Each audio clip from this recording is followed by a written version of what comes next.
SEC Saturday night. Division foes go head-to-head as Kentucky looks to snap that long losing streak to Florida. The Gators, now the 25th ranked team in the country, look to keep the longest streak going. We welcome you to SEC Saturday night, presented by Holiday Inn Express. It has been 31 consecutive games for Florida, the longest active streak over any opponent. It has been 11,620 days since Kentucky knocked off Florida. Swamp ready to go. They're all riled up here. Tom Hart alongside Jordan Rogers. We'll hear from Cole Cubelic in a moment. Okay, so they've been asking this question in the Bluegrass for a long time now. How can Kentucky end the streak? Well, they were so close last year. This team is built to end this streak. They're chock full of veteran talent, and none more important than possibly the best running back in the entire SEC. Definitely the most underrated. Benny Snell needs a monster game for Kentucky tonight. Kentucky won the toss. The Cats have elected to defer. Snell led the SEC in rushing last season.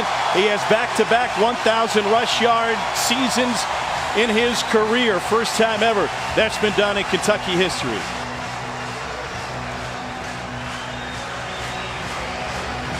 Swamp was rollicking last week as Dan Mullen's era got off to a fantastic start. Step up in competition this week.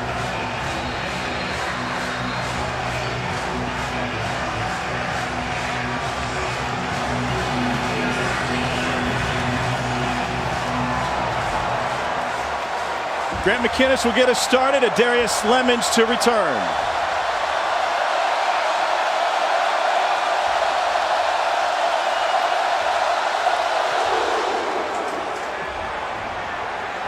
Lemons will not bring it out. So Kentucky not only dealing with history, but also this loud crowd. And Cole Cubelic, cramped quarters down there for the visitors. Tom, it's not just the strength, it's not just the talent that the Florida Gators are going to put on the field. It's the Swamp, and it's the student section. It's literally 5 feet from the visiting bench. One of the most difficult atmospheres I've visited as a player. They're calling your name out between every single series. You can hear everything these guys say. Without a doubt, the closest proximity between fans and players on the bench in the SEC. Kentucky's going to have to deal with it tonight. Those are some rowdy reptiles, but I'm sure they'll only say nice things about you. Felipe Franks getting the start for Florida. Jordan Scarlett is his tailback. And Franks wants to throw on first down. He wants a deep ball down the sideline. Trying to find Van Jefferson. The transfer from Ole Miss, Derek Beatty's got great length. He had the coverage.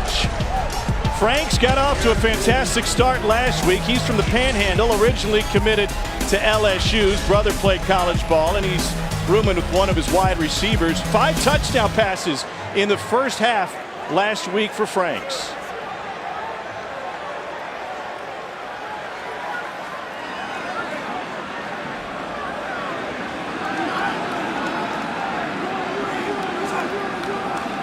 And Franks is going to run it.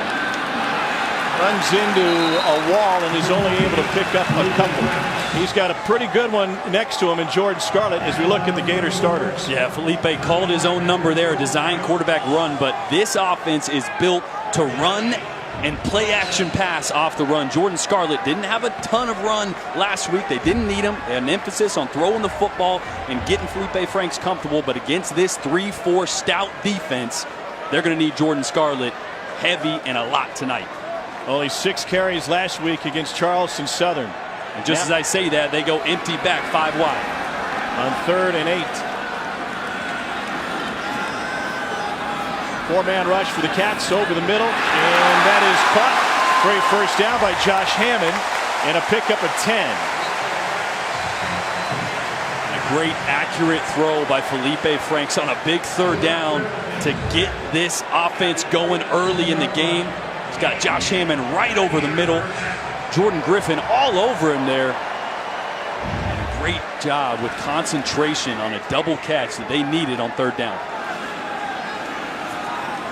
Florida had 7 players suspended last week. They returned 6 of those, including Kadarius Toney, who we'll see on the offensive side of the ball. Jordan Scarlett with the touch. They are still without C.C. Jefferson for another night tonight on the defensive side. Gain of 3. Here's how the Cats start out defensively.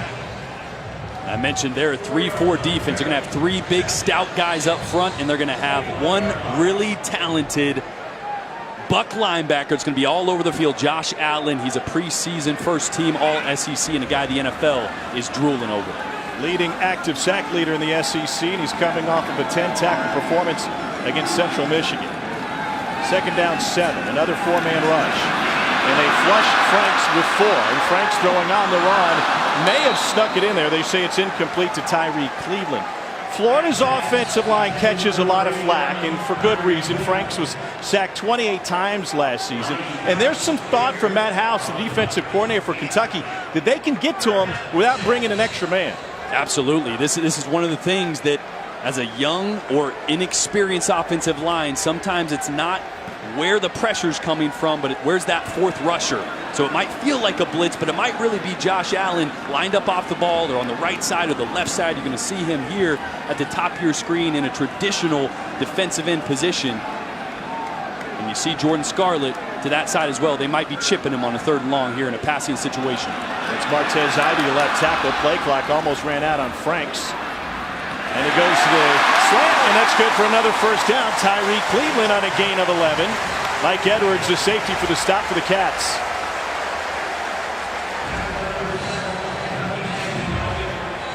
Great job. Slot receiver here just runs a go route to clear it out. And it's a short dig, not really a slant. It's a short dig on the outside by Tyree Cleveland. 2 really good completions on 3rd downs, and Florida's been bad. Gators converted the first 2 3rd downs tonight. They were only 2 of 9 on 3rd down last week. Into Kentucky territory, first possession of the game. 4 wide this time. Play action to Scarlett. Franks flushed again, trying to direct traffic. He'll try to take off himself, and he's escorted out by Cash Daniel. Only a gain of 3. Dan Mullen, first season as a head coach. He had great success against Kentucky when he was at Mississippi State. 8-1 against the Wildcats. Led Mississippi State to their first ever #1 national ranking. And parlayed that into a return to Gainesville, where he was the offensive coordinator and quarterbacks coach under Urban Meyer. Here's Scarlett, right side, trying to find some room. He does. He's got a first down. Let's get you back to the studio and check in with Dari.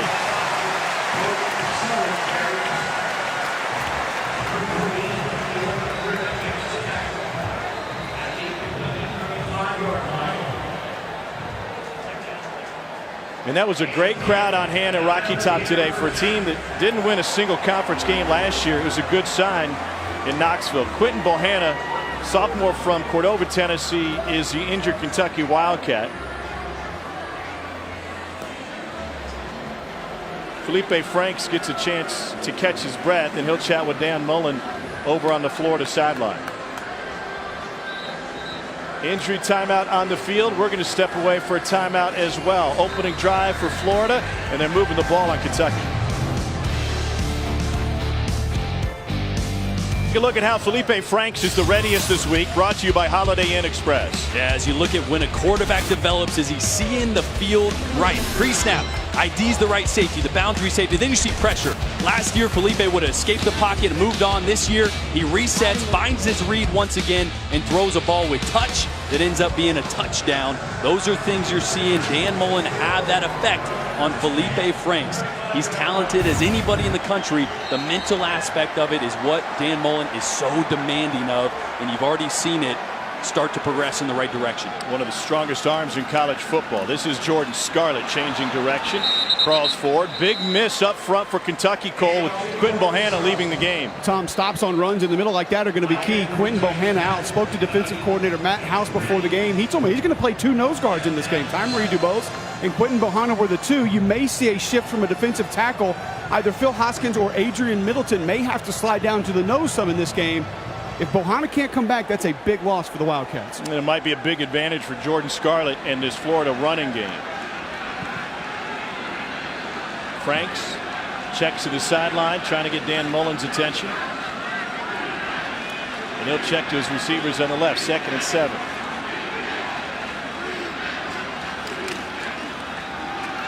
Check to a run. Scarlett bounces out of trouble. Can't escape all of it, though. Josh Allen got his hands there after Cash Daniel turned him around, and it's a loss of 2.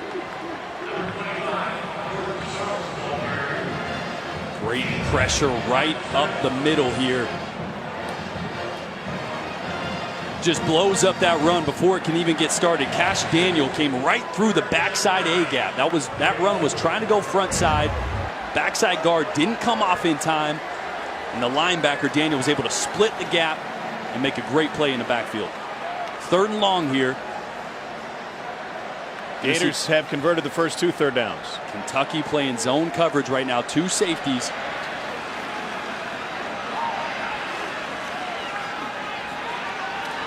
Pressure again from Daniel.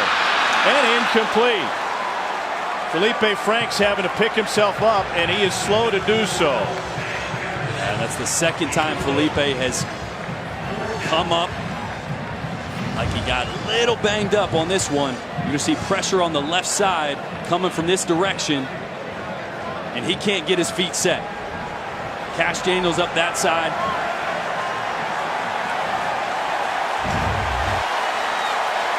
Fourth and 9, offense stays on the field, and the officials will blow the whistle before they get the snap off, and a timeout taken by Kentucky. And they were caught off guard, I think, by Frank staying out there, and he is frustrated. And you could understand behind that offensive line that last year, and now to face that kind of pressure in the first real opponent this season, why he'd be frustrated. Yeah, it's adversity. The first time this Florida team is seeing adversity, how do they respond? You got to turn that frustration into some positive movement for this offense.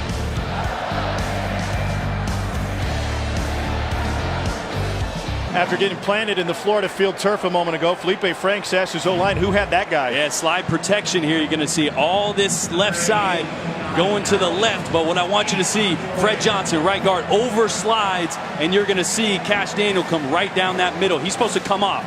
He's got to push and then come back off. There's only 4 guys rushing. They had the numbers. So the answer is nobody. Exactly. Felipe was frustrated for a reason there. His right guard, Fred Johnson, has got to come off and got to see that. Slid too far to really nobody. Tommy Townsend punted away. He'll take his time. David Bouvier will not have a chance to return. Gators trying to down it inside the 5. Inside the 10 will do. Tyree Cleveland, the first man down there. 26-yard punt down to inside the 10. It'll be a long field for this Kentucky offense to work with.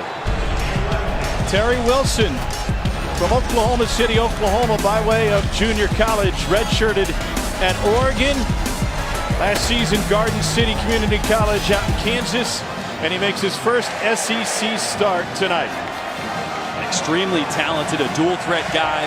Got his feet wet at this level last week, made a few mistakes. Florida's really got to keep an eye on his mobility. Got to keep him in the pocket. Kentucky turned it over 4 times in the first half last week.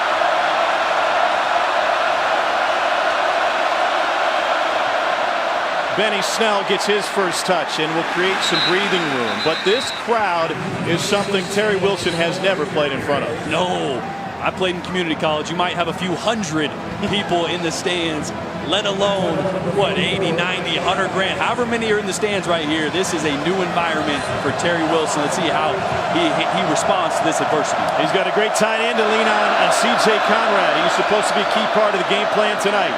Here's Snell again. And a couple of yards for Snell. Voshon Joseph with the tackle. How can C.J. Conrad help out Wilson? Well, he's going to help out in a few ways. He is huge in the run game. You're going to see him off the line of scrimmage, blocking backside, lead blocking for Benny Snell. He's all over the field in the run game. A little underutilized, I think, in the pass game. They got to get him going. Just 3 catches for 9 yards last week. He's a more dangerous target than that, but in the run game is where he's most valuable for Kentucky. Not a good sign for Florida.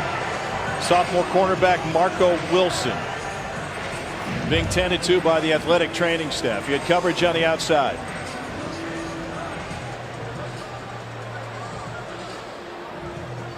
And he just kind of crumpled when Dorian Baker took him down, and he's holding his left knee. Wilson, out of American heritage in Fort Lauderdale, comes from an athletic family. His dad Chad played at Miami. Brother Quincy played here.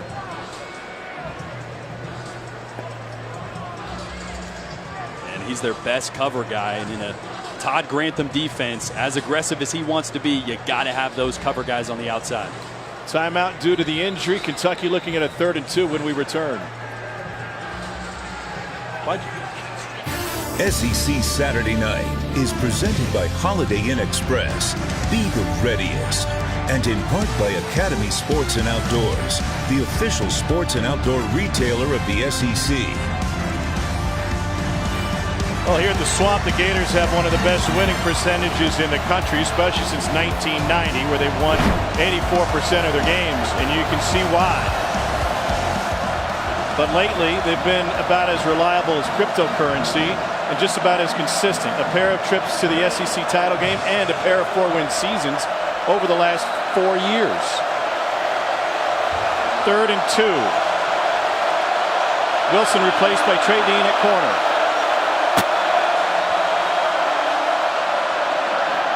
Terry Wilson trying to take off for the first down, and he picks it up before Voshon Joseph brings him down. A 6-yard scramble. Here's a look at the Florida starters, and there's a ton of confidence coming from the back end of this Florida unit, including Chauncey Gardner-Johnson, who had a pair of sacks last week. And how about that? Little trash talking during the week. Don't mind it, love it as long as you back it up, but he makes this defense go. He's as versatile as anybody on the field. Preseason first-team All-SEC. A bullet mishandled by Lynn Bowden Jr. And it will leave 2nd and 10. Jordan, I talked to Kentucky offensive coordinator Eddie Graham before the game. I asked him, what does Todd Grantham give you? What are the easy shots that you can take away and force him into something else? He kind of rolled his eyes and he said, we're going to get so much man tonight. They don't give you much of anything. He said, we might have to move the pocket, think about being creative with our quarterback, but man coverage, they're expecting to be an issue. And that's why Lynn Bowden right there, you saw, is so valuable, because in the slot, he's going to get a little extra space from that man coverage to work. 4 to the right side for Kentucky. And Wilson fires into the slot. Bowden just shy of the marker. A gain of 9. Gardner-Johnson to stop. And like I just said, when you play man coverage, all those corners and DBs got to play on different levels. So on the outside, they're usually pressed. And as the receivers work inside to a slot receiver or a tight end, those DBs usually have to play a little further off. So Lynn Bowden is going to get a lot more looks tonight if Florida keeps playing man. 3rd down 1. Benny Snell. Wilson split out to the left. And in motion was Wilson. Snell will take it. He's got the first down, and he's rumbling for plenty more. Benny Snell Jr. is one of the best in the country at picking up yards after contact. He is a load to try and bring down. That's the misdirection in the backfield here as you see Terry Wilson coming. That widens out those 2 defenders and leaves that crease for Benny Snell to pick up that first down.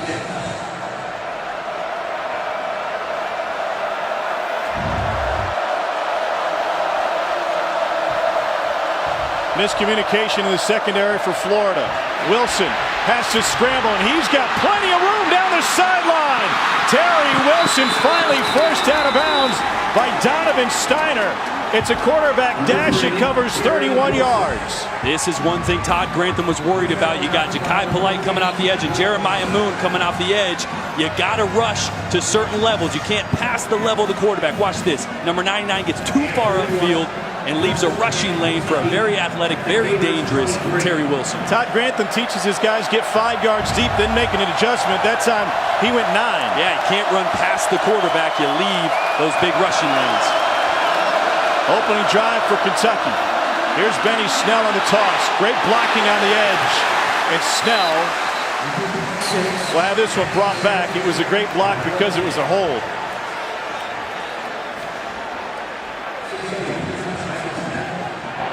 Josh Ali had number 82 on the offense. 10-yard penalty from the previous spot. 3 plays, first down. David Smith the call. Josh Ali had Chauncey Gardner-Johnson all wrapped up. Spun him around.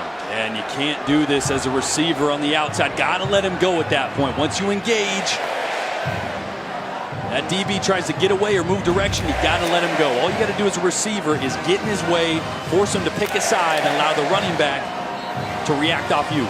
He knew it. He had the hands behind the back, on the back of the shoulder pads, and he ripped them off late, but it was just not soon enough.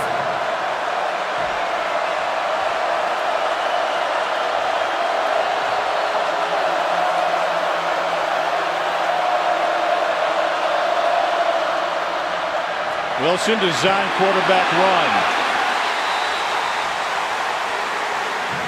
Another stop for Vosean Joseph, a gain of 4.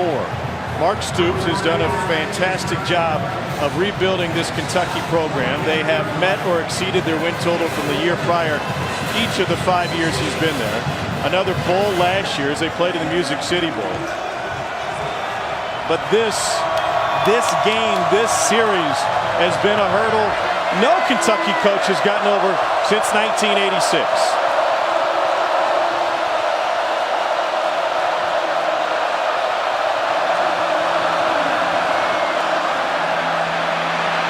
Wilson leaves the pocket, throws off his back foot, end zone, touchdown Kentucky.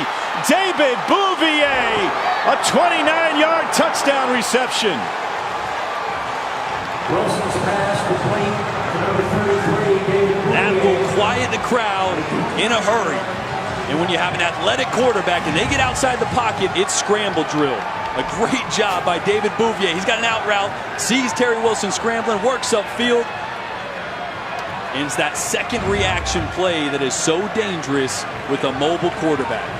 That's something that they rep and work on in practice. Paid off there.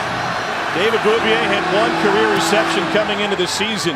In the first 2 games of this year, the former walk-on at Lexington Catholic has a pair of touchdowns. Wilson improvises and Bouvier cashes it in. It's Kentucky up front early.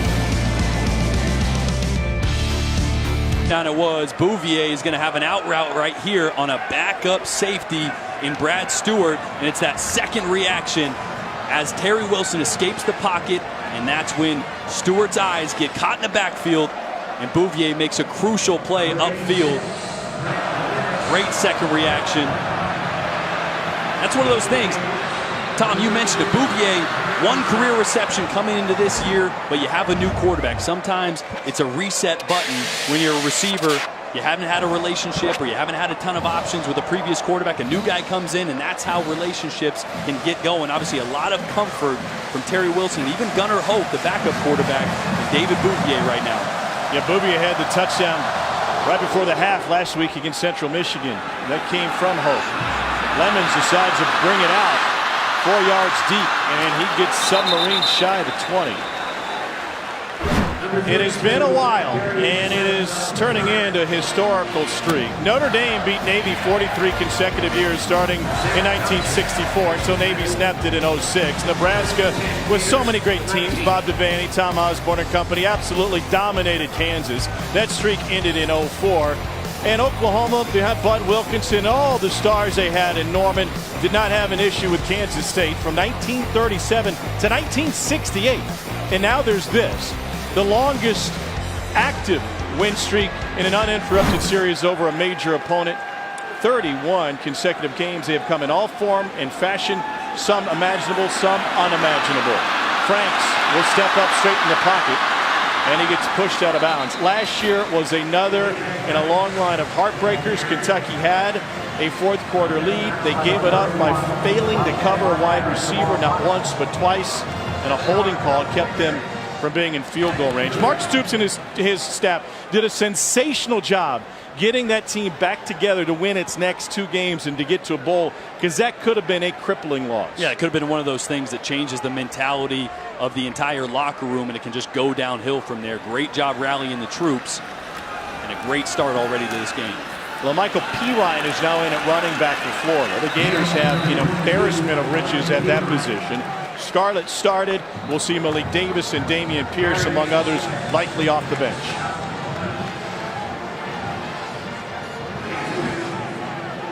Crucial 3rd and short here. This is a big drive.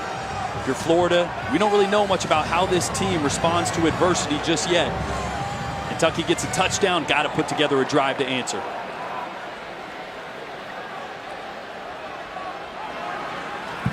On 3rd and 1, Franks. And he gets undercut. Did he get enough? Darius West with the stop.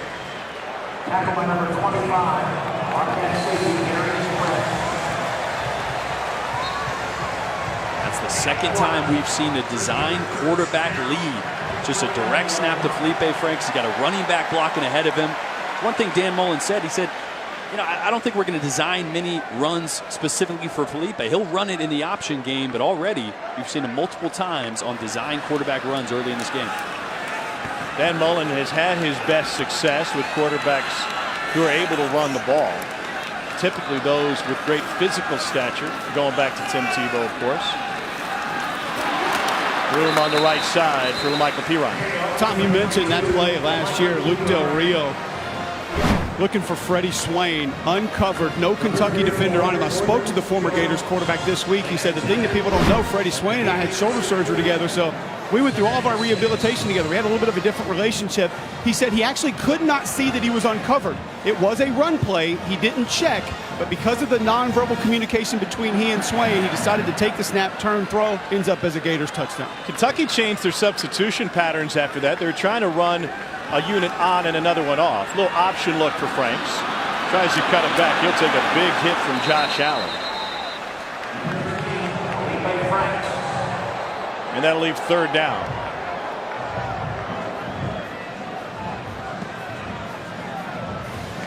Offensive line trying to pick him up. That's Martez Ivey. I talked with Felipe last week about his offensive line play. He goes, you know what, we pick each other up. Sometimes I need to be the one that gets them going in a lackluster summer practice. Sometimes they need to get me going, but it's a very good relationship at this point, which you could understand if it wasn't after all the times he got hit last year. But one thing that Felipe's learning to do is be vocal and take the reins of the leadership on this team. That's come with the confidence that he has under Dan Mullen now. Remember, he got pulled from this game last year. Franks stands tall in the pocket. Wide open! And a big gain for the Gators, and Jordan Scarlett out of the backfield. 31 yards. That'll pick your spirits up.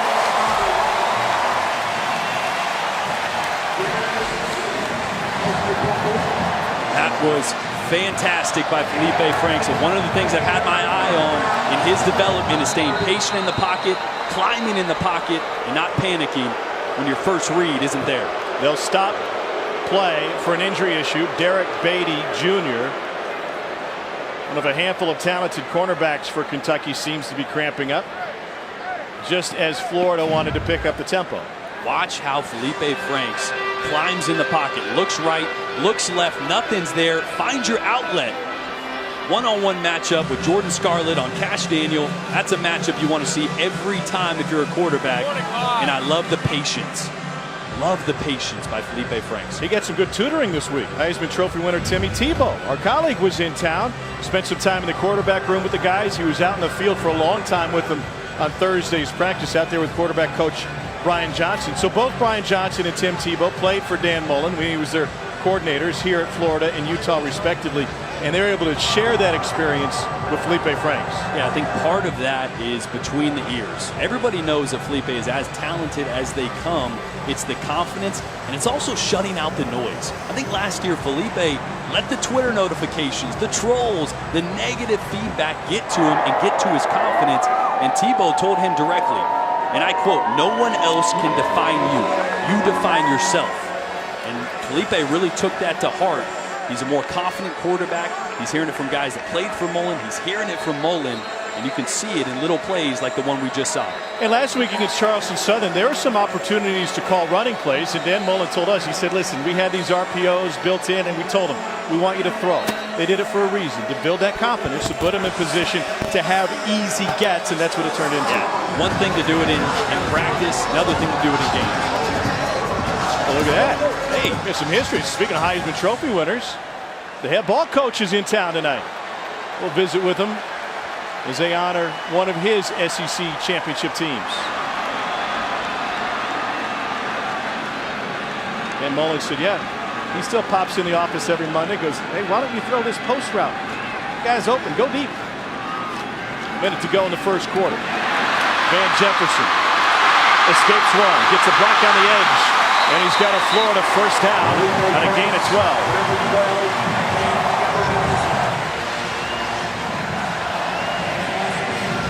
This is a great job. Get your playmakers the ball. Van Jefferson, you saw Felipe look to the sideline. They saw they had numbers. Flip it out there one-on-one with your playmaker. He's been a special addition to this Florida offense.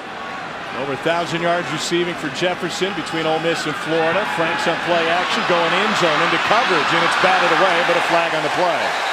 Darius West may have had a right arm around Hammond as he swatted it down with his left hand.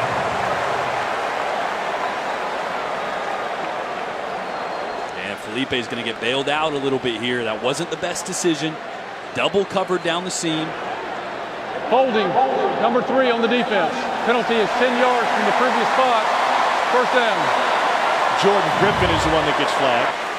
Yeah, it's just right there. In that, I don't know. I'm an offensive guy, so I'm always in favor of these pass interference, but that is as little of a hold as you're going to see.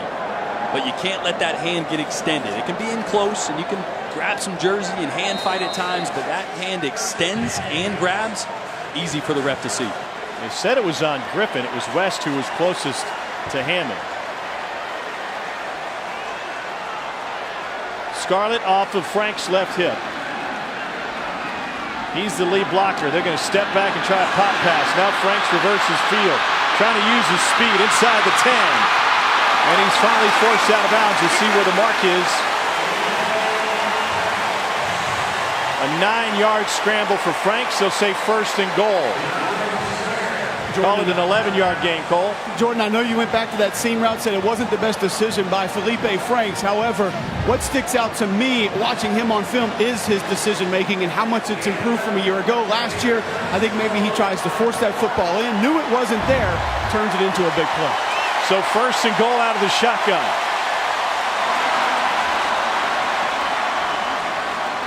Franks option, pitch, Scarlett, and we got a whistle before it started. And Scarlett knows it was a missed opportunity.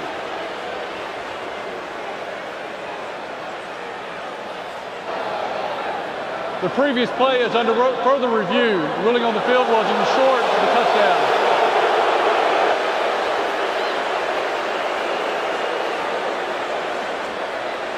This is going to be a hard one to see exactly where he went out. A lot of bodies over there.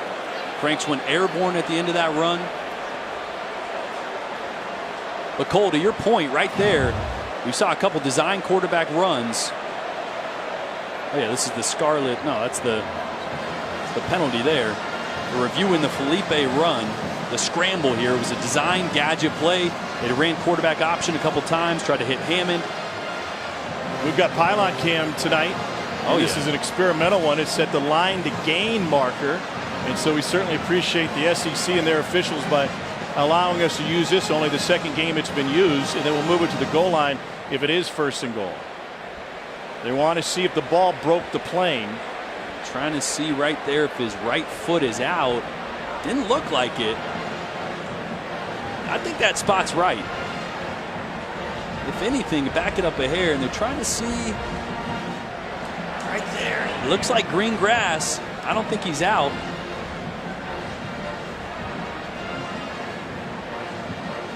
I like that pylon cam, though. I was going to say it might be hard to see, but we had a front row seat right there. Well, yeah. And trying to piece these camera views together. This one shows you right where that ball's going to be. Until DeAndre Square kicked it.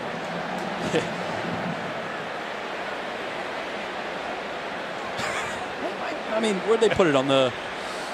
Put it around the 1. Yeah. So I think they if spotted anything, it they might back it up a yard. It looks a lot closer to right on that 2-yard line or so. Maybe even a little further back. Depends where, and if you can piece together those angles, right where he went out of bounds. Yeah, it should have been where the ball was when he touched out of bounds.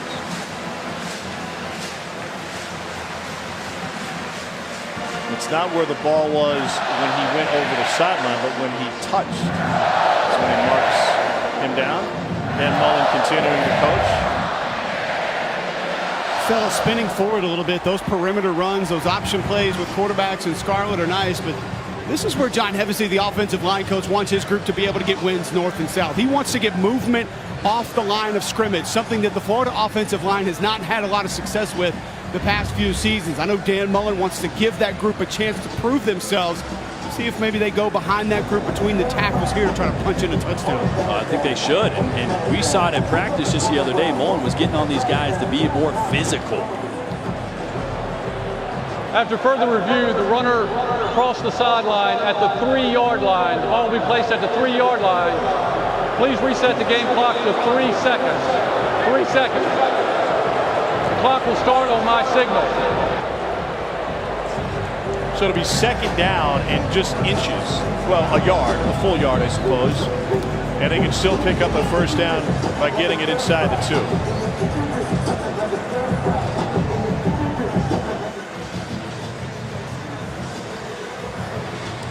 Keep in mind again here, no Quinton Bohanna for the Kentucky defensive line. Big loss down here in short yardage. Bohanna, 340 pounds. You want that kind of guy. That's the end of the first quarter. Down on the goal line. So the first quarter comes to an end. Kentucky trying to shed the demons and end a losing streak that dates to 1987. Terry Wilson, the junior college transfer, playing in his first ever Kentucky-Florida game. And David Bouvier has the Cats out in front.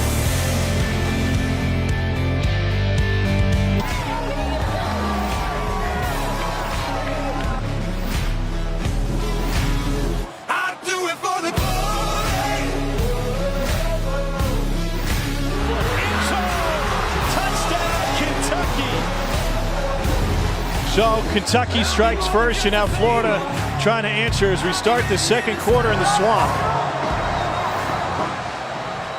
Sophomore Felipe Franks at quarterback. Second and 1, and he wants to throw. They get their hands on him and take him down. Phil Hoskins with the sack of Felipe Franks. It's a loss of 9. It's that slide protection again, Tom, that Jordan mentioned a little bit earlier, and Fred Johnson again at right guard, sliding a little bit too far over, opening up a big gap, and thus the Kentucky pressure. Well, and Cole, again, he comes off a guy when he shouldn't. He comes off of the guy that ends up tackling his quarterback. Don't slide past pressure, right? You're on a guy, stay there. And Kentucky without their starting nose, Quinton Bohanna, left ankle injury. He's questionable to return to this game. Now 3rd and 10 after Florida thought they had the first down run in the Frank scramble a couple plays ago. 4-man rush. Franks incomplete. Scarlett may have heard footsteps. Jordan Jones and Mike Edwards were there to greet him. Pressure off the right side of the line of scrimmage as well. Josh Allen working on Jawan Taylor, and even with a catch there, probably still a field goal. They have a fantastic field goal kicker. Eddie Pinedo, the best kicker in the country last year, left early to go to the NFL. So freshman Evan McPherson is now the man. 29-yard attempt for McPherson. He was 2 for 2 against Charleston Southern last Saturday night. Tommy Townsend the holder. And McPherson keeps the streak going. 20th consecutive field goal made by this Florida team. Let's get an update from Kyle Field. Back to the studio. Here's Dari.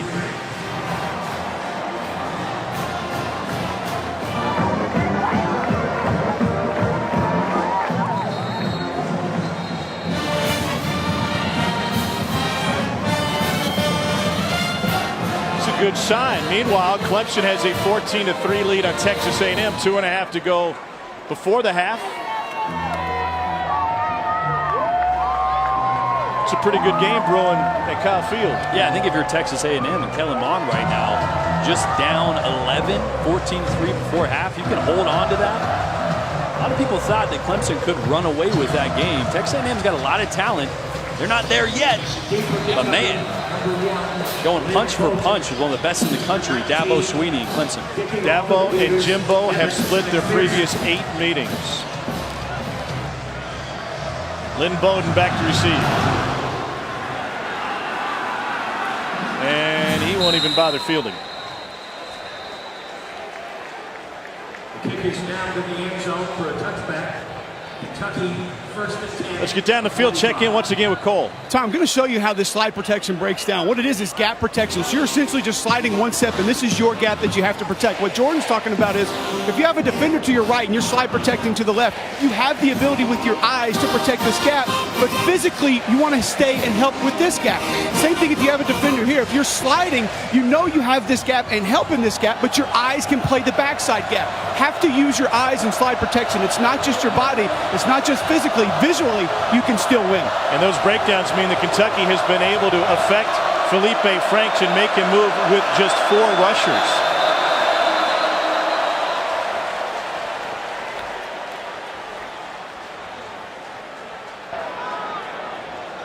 Timeout, Kentucky. Their second.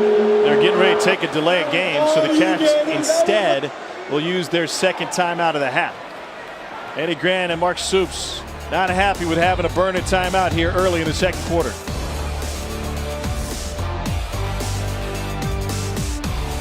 Welcome back to the Swamp, also known as Steve Spurrier Field now. Kentucky with a lead 7-3 over Florida. And you'll never guess who wandered into the booth. Chance to honor his 1993 SEC championship team. Head ball coach joins us. Thanks for stopping by. Tom and Jordan, good to be with you guys. Yeah, it was neat to be down there with that 93 team.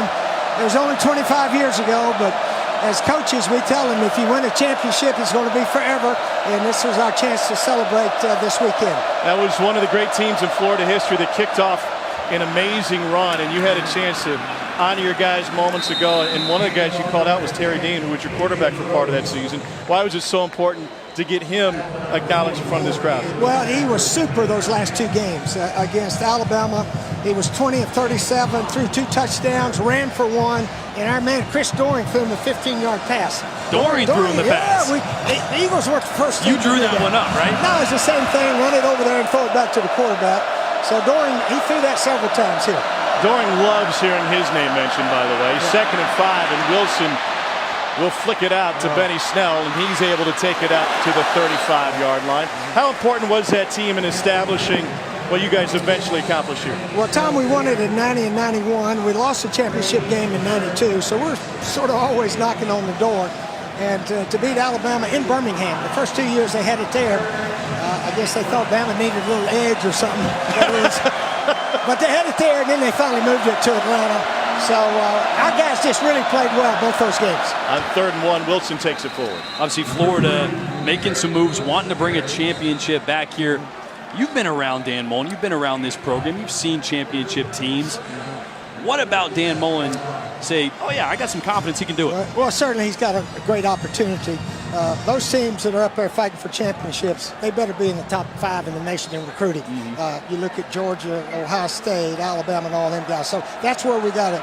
I mean, we got good players now, don't get me wrong, but we got to recruit, and then we'll be right there with the best.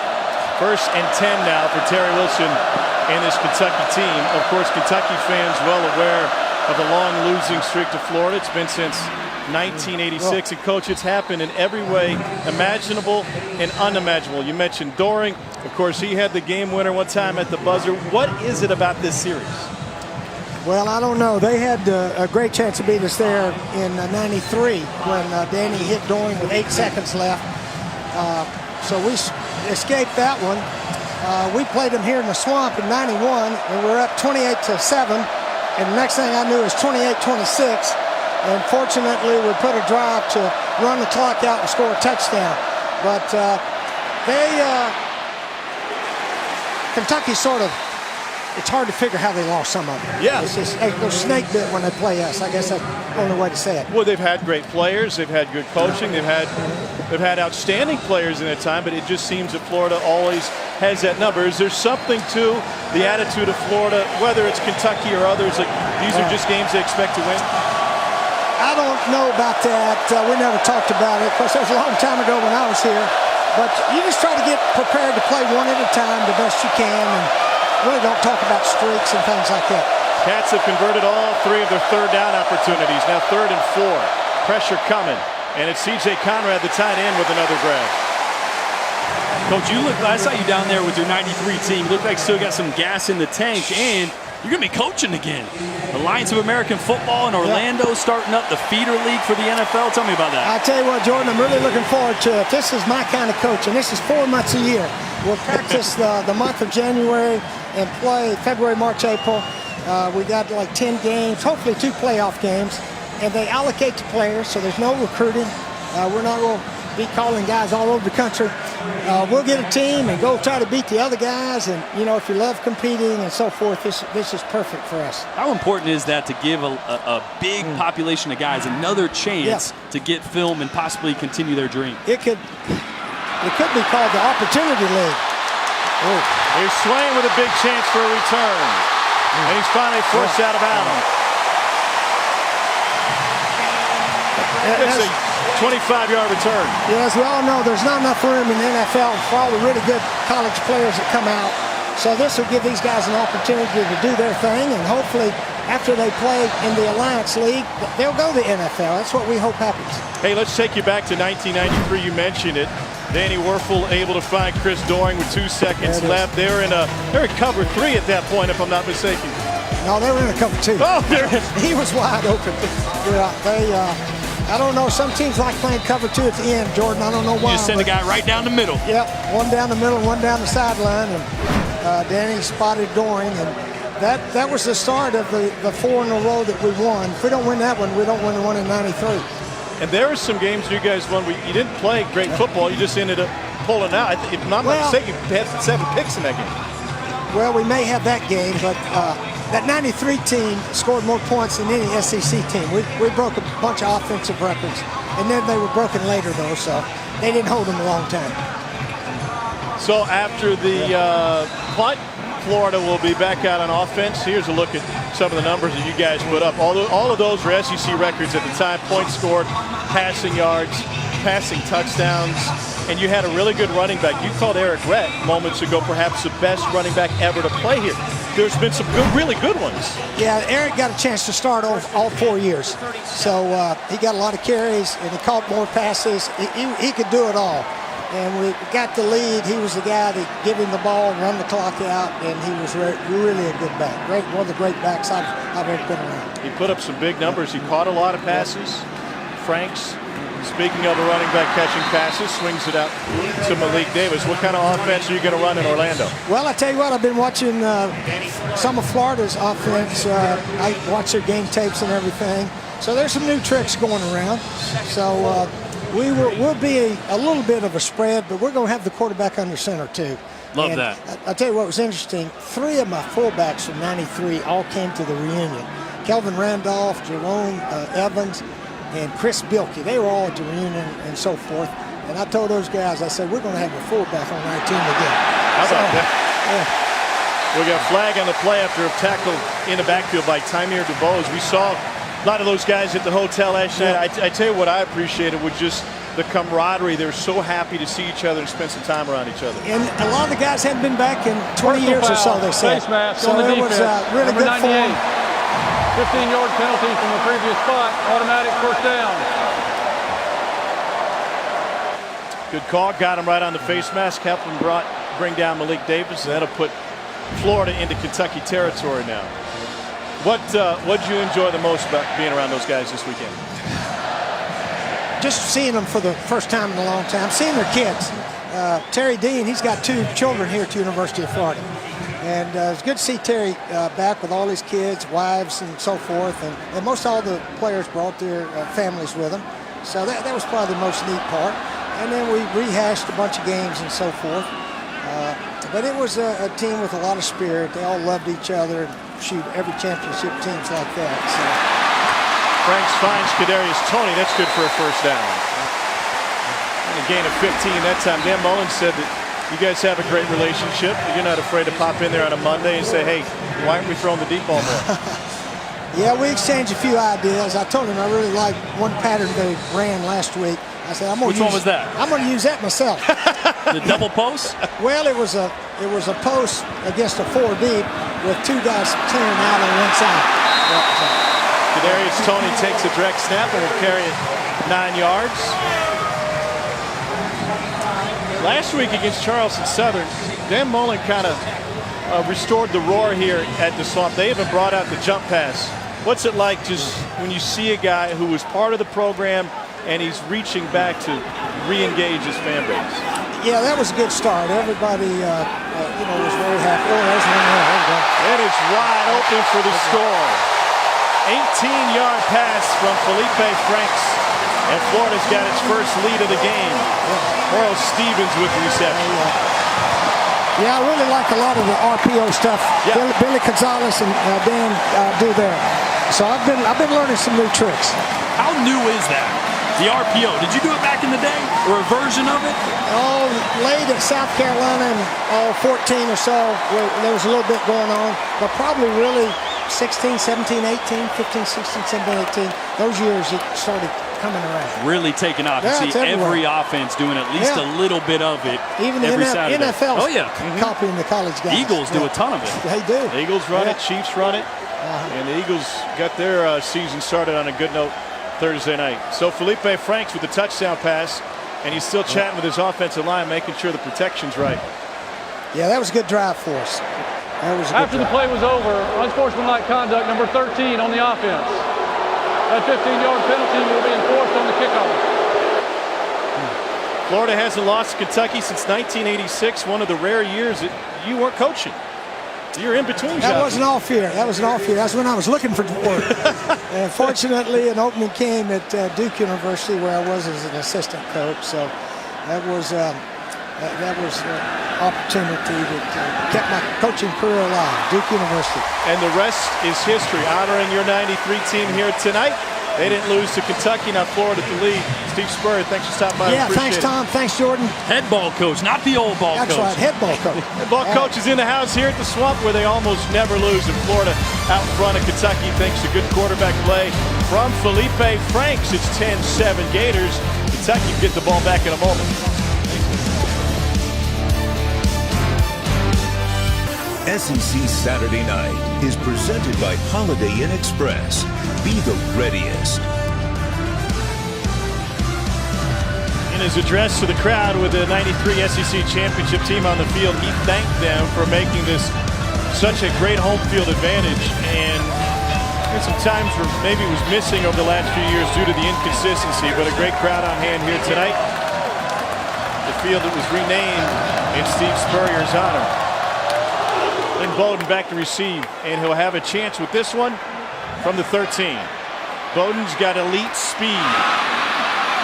And he crosses the 40, but multiple flags come down behind him back near the 30-yard line. O'Shawn Joseph with a special team stop for Kentucky. Knocks him out of bounds.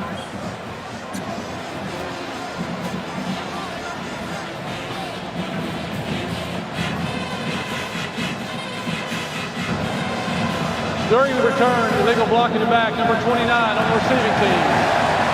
10-yard penalty from the spot of the foul. First down. Let's check with the studio. Here's Dari.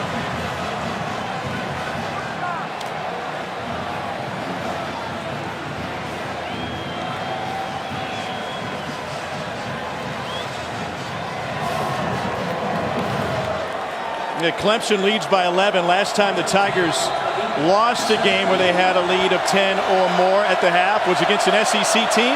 2010, week 3 against Auburn.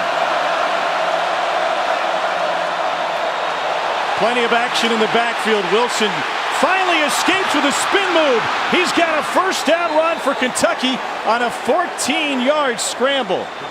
3 missed tackles for Florida's defense as Wilson eluded everybody. Did an unbelievable job of eluding. C.J. Henderson comes right through trying to get A.J. Rose because he thinks the ball is handed off. And then that's just a playmaker making a play. That's what I wanted to see last week against Central Michigan. Didn't see as much as I would have liked. Terry Wilson using his legs as an advantage. They'll go direct snap here to Asim Rose out of the Wildcat. And Rose tries to plunge his way forward. We've got another flag. A.J. Rose. Tackled by host Offside on the defense, number 23. 5-yard penalty. Replay, first down. Chauncey Gardner-Johnson came across the line. So they've run the Wildcat with Benny Snell and now with A.J. Rose. Just a few years ago in a big game against South Carolina on a Saturday night, Kentucky turned to the Wildcat and they're able to punctuate a win over the Gamecocks with it. Florida shows pressure from the edge. Rose, first down.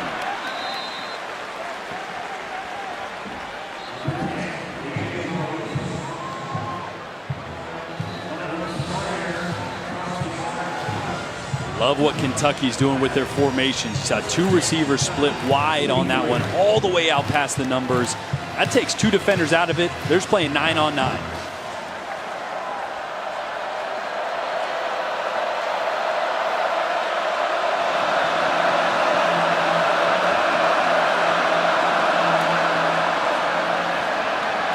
Wilson has all day. He'll dial deep.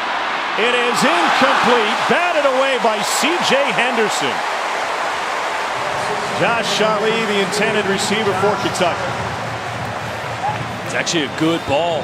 Little half roll, trying to throw back to a deep post in one-on-one coverage, but that's one of the guys you don't want to be in a one-on-one matchup if you're Kentucky. C.J. Henderson on the outside.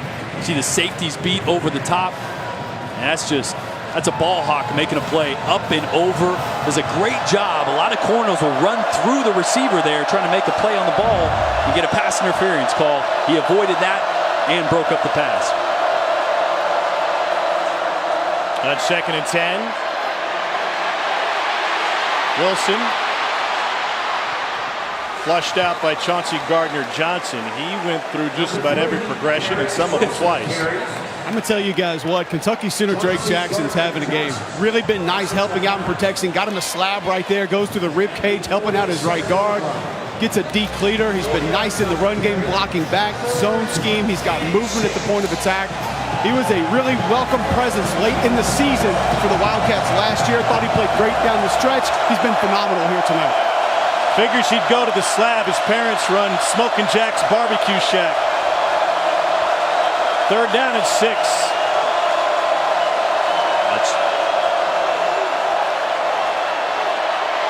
Pressure again. And Wilson somehow completes it. It's Taven Richardson who takes it for 18. Pass complete to number 11, Taven Richardson. Zakai Polite had Terry Wilson around the ankles. Another great play by Terry Wilson. Polite rushes upfield. You see, early in the game, we saw him rush all the way past the quarterback. Now he redirects, gets some pressure on Terry Wilson, but a great job and a second reaction on the outside by Taven Richardson. Wilson 6 of 8 tonight.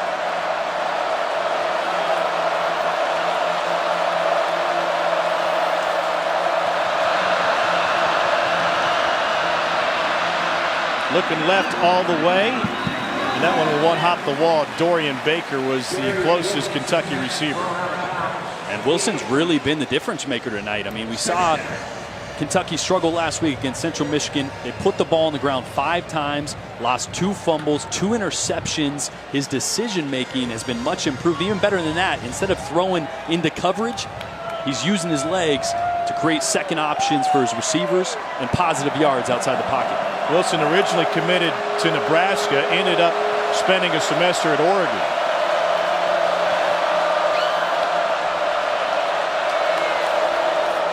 On 2nd and 10, tries to run for it up the middle, lost the football, and Florida pounces on it. Jeremiah Moon has the recovery just when you praise Wilson for better ball control. It gets punched out by James Houston IV. And it's Florida football.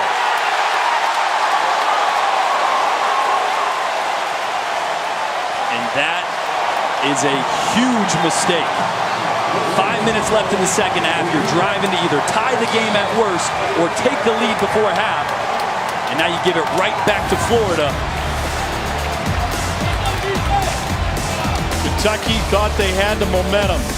Instead, they forget the football. Back to the Gators.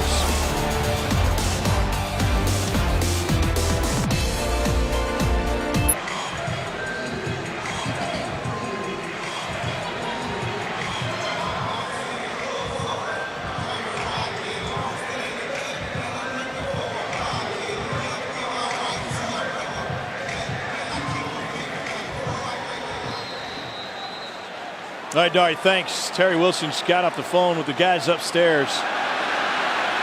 We got movement, free play for Florida, and it's incomplete. Turnovers were an issue last week against Central Michigan. Mark Stoops ended up pulling Offside Terry Wilson. on the defense, number 90. 5-yard penalty. Replay, first down. And when he pulled him, he inserted Gunnar Hoke. Here's one of the reasons why. 2 lost fumbles and 2 picks, and already a drive-killing turnover for Kentucky moments ago. Stoops mentioned that he wasn't going to be on a short leash, and I don't believe he is. He's done enough with his feet, but man, you got to protect the football. You take the good with the bad sometimes, but that was a big moment to turn the ball over. I thought you were going to sing the Facts of Life theme song for a moment. 1st and 5, and movement again. Man, Josh Hammond shy of the mark. Tom, I don't love that. You get a free play, and they're trying to hit a quick Omaha 3-yard out in the slot. Man, go deep and throw the ball up for a jump ball. Offside on the defense, number 91. 5-yard penalty results in a first down. And if there's one thing that Felipe Franks brings to the table, he's got one of the strongest arms in the game. Yeah, keep retreating by sometimes and throw a jump. It's a free play. It doesn't matter if it gets picked off or it's 10 rows up in the stands. I don't love trying to get 3 yards there when you have an opportunity to get either a pass interference downfield or a big chunk. Kentucky undone with penalties here in the first half. They trail by a field goal. Franks hands it off. Big hole opened up for Malik Davis. He's able to pick up 5 before Tamir DeBose brought him down. DeBose in the game after Quinton Bohannon left with an ankle injury. Watch this, Tom. I mentioned formationally what Kentucky was doing. Florida doing the same thing. Watch how wide. Look at the space here. Look at the space that these receivers are getting. That means this is 5-on-5 right here. Florida's trying to limit this game or shrink this game and play between the tackles. Outside the numbers with the receivers, kind of like what Art Briles brought to Baylor a decade or so ago. 2nd and 5. How much easier does that make it for Felipe Franks when he's reading the play, either checking or RPO? Oh, it's great. You look right and left. If there's 2 defensive backs over your 2 receivers, then you're good. You play in the box, you hand the ball off. If they only walk 1 guy out over 2, then you can grab it, throw it out there for a one-on-one matchup. Extremely easy on the quarterback. Plenty of time on the play clock. Franks will look over to Dan Mullen and get some clarification against this look. Single safety for Kentucky. Chance for a deep ball here. Franks. Incomplete. And it seemed like if Tyree Cleveland would have hauled that one in, it would have been clear sailing. Boy, that's a play they hit a few times last week. The RPO, the run pass option, that means that Felipe Franks is making a decision after the snap. As I just mentioned, that previous play, if he would throw it, that wouldn't be an RPO. If you see numbers and you throw it out to the outside, that's not an RPO. It's after the snap, seeing a linebacker suck up and throwing it behind him. Great play call and really close to a first down there on a good slant. Tommy Townsend on to punt it away. David Bouvier, who has a touchdown catch for Kentucky, back. And Bouvier will let it go over his head, and it will kick into the end zone. 49-yard punt for Tommy Townsend. 3:17 to go in the first half. Kentucky will have the ball when we return to Gainesville.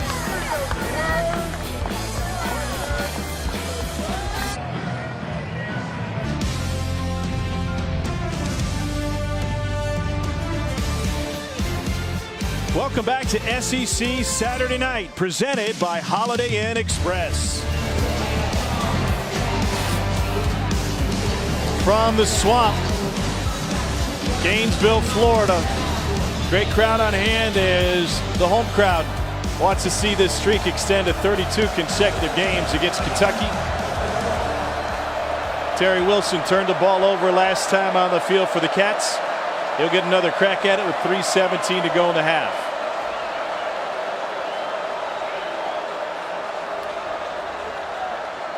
.317, 1 timeout. Everything's still on the table here. You don't need to panic. You don't panic if you're the chain gang. You just got to unknot the thing. Got to figure it out. In this day and age with our technology, we're still worrying about chain links. Chain links. Measured the distance to the moon. And we got a chain link keeping track of 10 yards. They'll move that chain. And maybe they will just lay it down. Here's Benny Snell into Florida territory. Finally tracked down by C.J. Henderson. A 44-yard romp for the SEC's leading rusher a year ago. What a great start to a pseudo 2-minute drill with just 3 left. And Cole, you mentioned it, Drake Jackson, the center, with an unbelievable back block right there that opened it up for Benny Snell. And he's I said it, probably one of the most talented, if not the most talented back in the SEC. Doesn't get the credit I think he deserves playing at Kentucky. 71 yards for Benny Snell thus far tonight. He has half of their 147, roughly. Snell again. Benny Snell did not have a great game against Florida last year.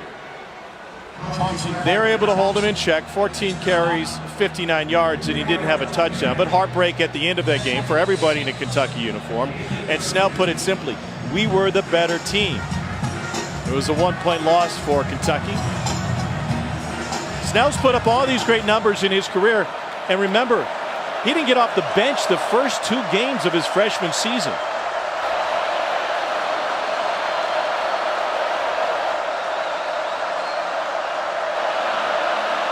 Second down 5. Snell through an arm tackle. And then into the pile. And that will leave 3rd and about 2. Florida a little confused there with the unbalanced formation. Just a right tackle and nobody else on the right side of the formation that time for Kentucky. Florida struggling adjusting right now to these formations that Kentucky's bringing. Cats have been great on 3rd down tonight.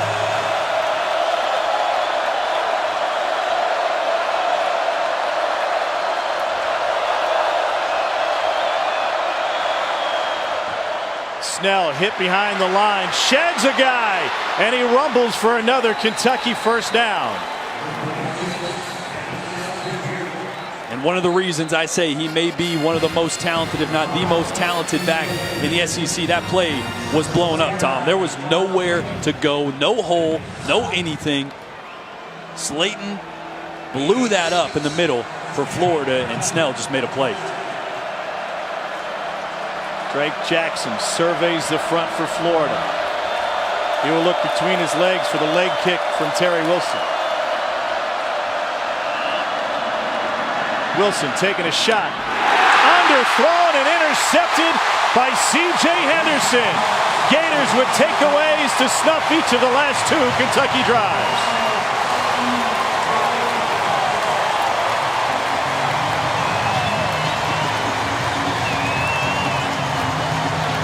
Sung the praises of C.J. Henderson earlier with a great play, and this is a little miscommunication here. A bad ball.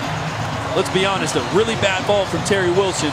You'd love it if Taven Richardson flattened that off just a little bit more to protect his quarterback so C.J. Henderson couldn't undercut that. But no excuses there.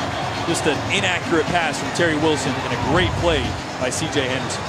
Henderson had 4 picks last season.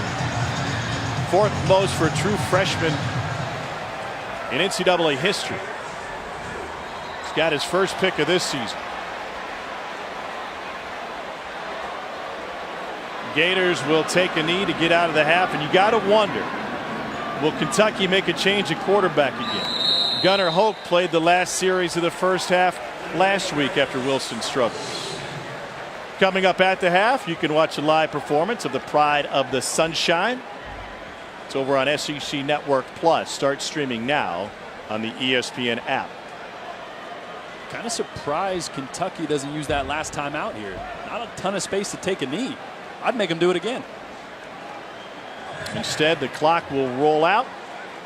Kentucky only has 1 timeout remaining. Remember, they had to burn one with some miscommunication early in the second quarter. Cats will receive the second half kickoff, and I think it's a fair question to ask, and maybe Dick Gabriel's asking it right now, who's going to be a quarterback for Kentucky in the second half after Terry Wilson commits 2 more turnovers, both with Kentucky driving. Let's get you down the field. Cole standing by with Dan Mullen. Coach Mullen, how do you anticipate addressing protection at halftime? Protections? Yes, sir. They look okay for me. What are your thoughts been on Felipe Franks' performance in the He's done first a really half? good job managing the game, making the throws that he needs to get to. I think he's done a really good job. How much do the timely turnovers mean for your defense in the first half? I mean, that's making plays right there for us. That's a big part for us, making the plays and make a big play right there. CJ's the leader of our team. We expect him. His number's called. He made the big play. Thank you, Coach. Thank you. Only 1 sack for Kentucky in the first half, but they bothered and frustrated Felipe Franks. Our score at the half, Gators 10, Wildcats 7. Let's take you back to the studio with Dari, Chiz, and Doring. Welcome back to SEC Saturday Night, presented by Holiday Inn Express. Felipe Franks was frustrated early with his O-line play, finally put it together. He's got Florida out in front of Kentucky, and the Cats quarterback, Terry Wilson, has been dynamic. But he's also put the ball on the ground. He fumbled it once and he threw a pick, and that's cost Kentucky opportunities. Tom Hart alongside my quarterback, Jordan Rogers. You weren't even born the last time Kentucky beat Florida. What do you think of QB play tonight? Well, I think it's been back and forth. I think both have done some really good things. When I look at the Kentucky side, Terry Wilson, you take the good with the bad to an extent. You love the mobility, the plays when the pocket breaks down. That's when he's so dangerous. Outside the pocket with his legs, finding receivers downfield. You saw that a few times in the first half. And when Felipe Franks had a clean pocket, he's dangerous. But as always, it's the turnovers that will kill you. It was Terry Wilson turning the ball over last week and again this week in a crucial moment. There's a new establishment in Lexington called KS Bar. On their menu is shrimp and grits. The description is a Southern tradition, just like losing to Florida. It almost seems preordained, especially when you take into account the Kentucky drive-killing turnovers. See if they can reverse the trend that dates to 1987. And on the return, it's Lynn Bowden Jr. He's taken down shy of the 20, and there's a flag on the play.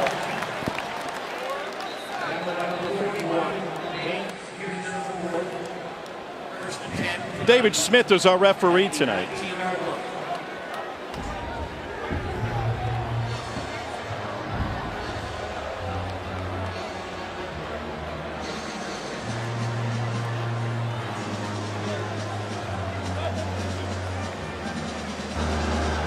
During the return, holding on the receiving team, number 29. Penalty is half the distance from the goal. First down. Down to the field, here's Cole. Tom spoke with Kentucky head football coach Mark Stoops coming out of the huddle, and he said, I like the way my football team's playing. We're the more physical football team, have to cut out mistakes. Penalties, turnovers have killed us. If we eliminate those, we feel good about our chances winning this game. Said it's not going to be easy, but I like the way my club's playing. 2 turnovers and 55 yards worth of penalties for Mark Stoops' team. Hard to win against a ranked team, especially on the road here in this environment. Terry Wilson stays at QB. Quad to the left, and he hands it off to Benny Snell Jr., who has to fight for 2. Crucial drive here for Kentucky. Not only do you need to respond to adversity that you faced at the end of the first half, but you got to switch field positions. You're backed up on your own 12, 13-yard line. You at least got to get 1 or 2 first downs here to flip field position. It'll be a gain of 4 after all, 2nd and 6 officially. High snap. And a bad pitch. Florida able to fall on it. The question is whether or not it was a forward pass, and they will say incomplete. Kylan Johnson recovered it. The ball was pitched forward. It is an incomplete pass. Third down. Wow. Kentucky catches a break, but that's another major mistake by Terry Wilson. Yeah, and they love this play. It starts with a high snap from the center and then another high toss from Terry Wilson. And it was forward, and they are lucky.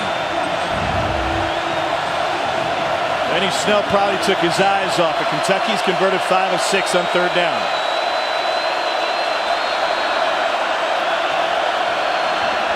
Pressure coming.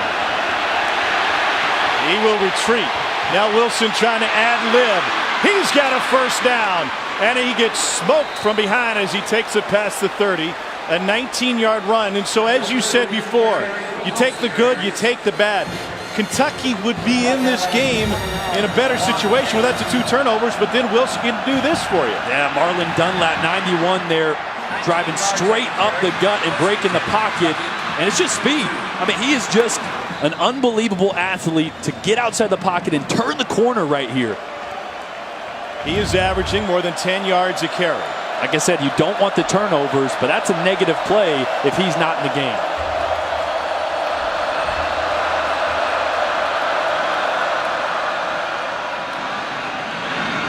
Snell moves the pile, and he picks up 5 on first down. Last big movement from Drake Jackson, center and right guard, combination block, just inside zone, and that's where they want to lean on this football team. Jordan mentioned it, statement drive right here for the Kentucky Wildcats. Mark Stoops saying we were the more physical football team in the first half. Cats proving it on that play.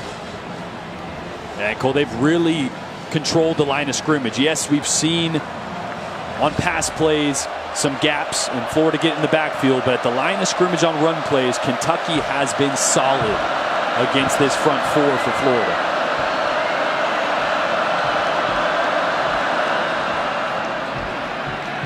Here's Snell. Picks up 3. I'm going to tell you guys, that feeling right there, back-to-back inside zone plays, you know you're leaning on guys. And I tell you the one thing that I really loved as a former offensive lineman. When you see those defensive tackles tiptoeing up to the line of scrimmage and not getting down in their stance until they absolutely have to and just creeping down and barely putting that finger in the dirt, that's when you know guys don't really want to be there. That's the best feeling there is as an offensive lineman pre-snap. Player down for Florida. Meanwhile, A&M, Kelly Bryant is 7 for 7 to start the second half. Clemson just punched it in from a yard out. It's 27-13 Tigers over A&M. Chauncey Gardner-Johnson, who's been one of the most impactful players for Florida's defense through a game and a half this season, is down on the field and being tended to. Yeah, that's not a good sign for Florida. You're hoping it's just cramps or something he can come back from, because he is as important to Todd Grantham's scheme and defense as anybody on the field. Gardner-Johnson will rehydrate. We'll do the same. 3rd and 2 when we return. Take a look at Fansville, brought to you by Dr. Pepper.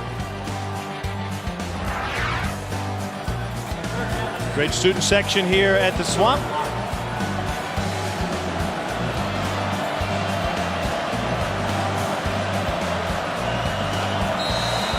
Kentucky looking at a 3rd down. They've been leaning on Benny Snell again. Wilson will vacate Snell to take the direct snap. And he punches his way through and nearly broke out of there. 7-yard stumble for Benny Snell, and some words for TJ Slaton afterwards. Yeah, but keep an eye on these high snaps. We were singing the praises of Drake Jackson early in the game. You saw a high snap on the almost fumble on the pitch to Benny Snell, and a high snap there. That can completely throw off the timing, especially in Wildcat. That needs to hit quickly. That snap is an important aspect of that. High snap helped lead to a near fumble from Wilson on the pitch to Snell a little bit earlier. Fresh set of downs out of the pistol. Snell to the outside, and he ducks his way through for another first down. 18-yard run for Benny Snell Jr. He's over 100 yards on the evening. Well, when we spoke to defensive coordinator Todd Grantham, he said this is what we want. We want Benny Snell to bounce. But you only want to do it if you can make tackles on the outside. And C.J. Henderson overran that. Otherwise, it would have been a good stop for Florida. Instead, it's a big gain for Kentucky. Kentucky's been great when Benny has. He's at 121 now, averaging 9.3 yards a carry.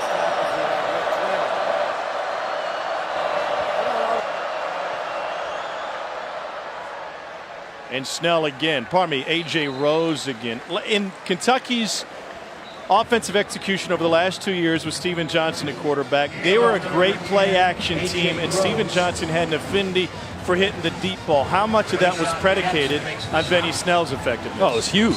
And anytime you get a defense or force a defense to put 7 or 8 guys in the box, that extra guy is coming from somewhere, and usually it's on the back end, which means you're going to face more single high, more man coverage on the outside, which is great for play action. Might be a spot to do it here if you're Kentucky. Trips to the left. Snell hit behind the line, spins away, and it's a first down carry. Rayshad Jackson, the first man, couldn't get his hands on A.J. Rose. Gain of 9 for Rose, sophomore from Cleveland. And that was just an RPO there. They had Lynn Bowden in the slot.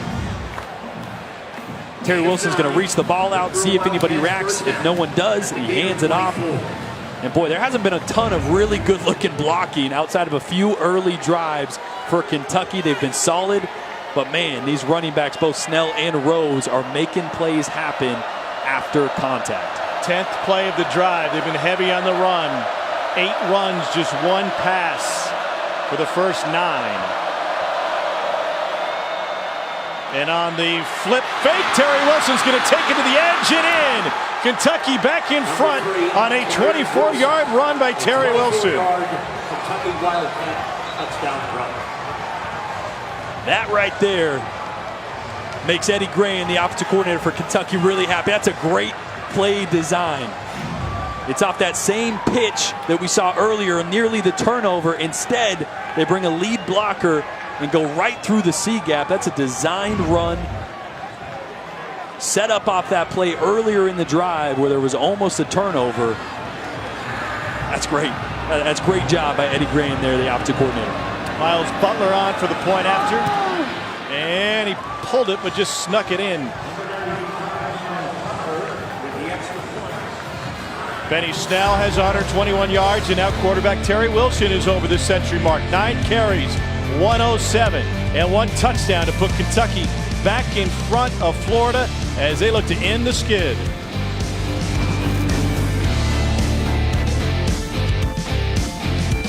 It was that design on the touchdown. It's a toss counter. This action here is going to expand the defensive end, and then backside, you're going to see the guard pull, pick up the linebacker, and that's a free way to the touchdown for Terry Wilson. You're going to watch and see the over pursuit by the linebacker's backside because of the movement, the toss, and the pull, and that sets up that counter and cutback for Terry Wilson. Man, Eddie Gran's going to love that one on film. He's going to watch that and go, hey, that's how we drew that up. Number 25, Florida trails Kentucky 14-10.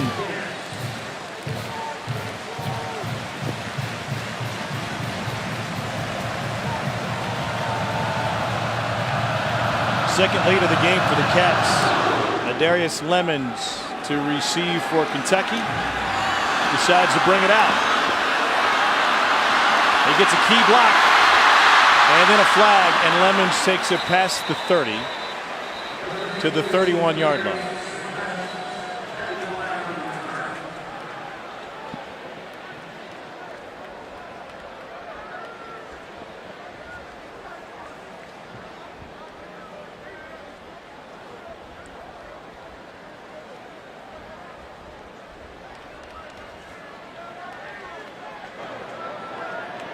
During the return, holding on the receiving team.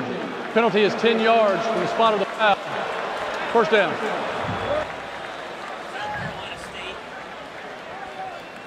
This season, for every field goal and extra point made by participating universities, Allstate will make a contribution to the university's general scholarship fund. Thank you, Allstate. UCF knocked off South Carolina State tonight. 15th consecutive win for the Knights. Their new head coach, Josh Heupel, came to Orlando from Missouri, where he was the offensive coordinator the last few years. Felipe Franks will hand it off. This is Jordan Scarlett. Jordan Scarlett takes it to the 25. Cash Daniel brings him down. Kentucky has run for 251 yards on 26 carries tonight. They've outgained Florida by almost 200 yards on the ground. How surprising is that? given Florida's talent in the backfield. Extremely surprising. It's not that they haven't had an opportunity to run the football. That's Jordan Scarlett's 5th carry of the game. That's unacceptable right there. 4 carries for your bell cow in the first half. You got to give him more touches than that. I understand at times you got to take what the defense gives you, and they want to involve Felipe Franks as much as they can and getting him layups and easy throws. But this offense is predicated on running the football and play action pass off that. They have to get Scarlett and these running backs going. 3rd and 3, and they told us in our meetings this week that they went to the pass more often last week against Charleston Southern, knowing they had a physical advantage. 5 wide now. I'd look out for a QB draw here. They need 3 yards. Franks pressured, flicks it, and it goes for a first down. Tyree Cleveland picks up 10. Josh Allen was bringing the heat.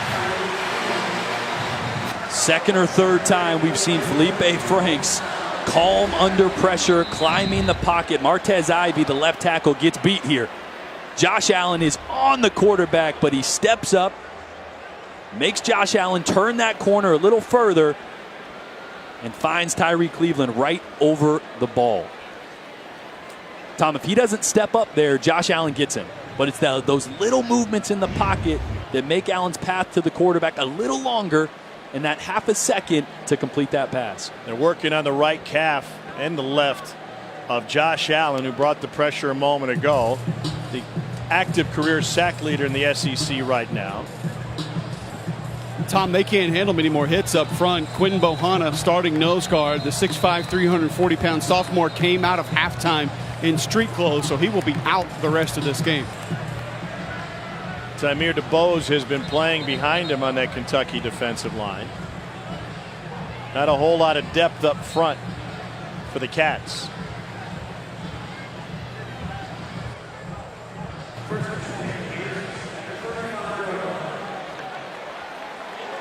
First down after the completion from Felipe Franks. He is 8 of 14 through the air tonight.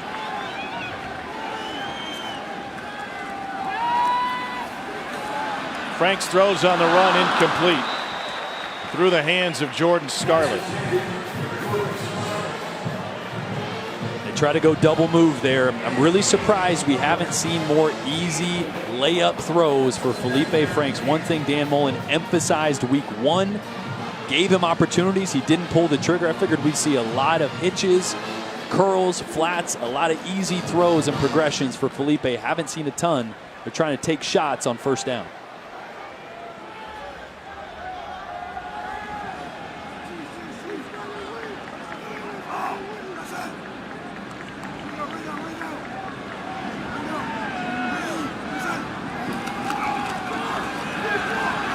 O-line holds up.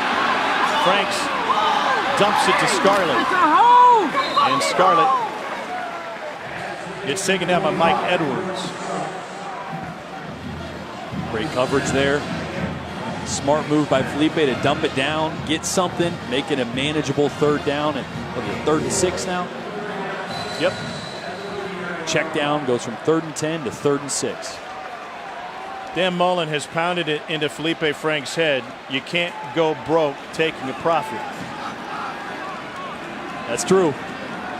Positive yards, however you can get it. I know you want to take the shots downfield, but manageable down and distances are crucial in close games. Will Kentucky bring pressure? Here comes Mike Edwards from the edge. Gets into Franks, knocks him down. The pass is completed. Trayvon Grimes, the Ohio State transfer. What a job by Franks facing the pressure again. Little zone blitz there. Josh Allen drops back. You mentioned it. Mike Edwards, the safety, comes in, gets Franks low, but a nice completion, Jordan. Fire blitz off the outside. Don't see the hit there. We're looking at the catch. He does it. He secures it, but it was even more impressive. Felipe Franks took a big hit in the gut right as he released that ball. It's why it ended up a little low. Malik Davis, the tailback for Florida, out of the pistol now.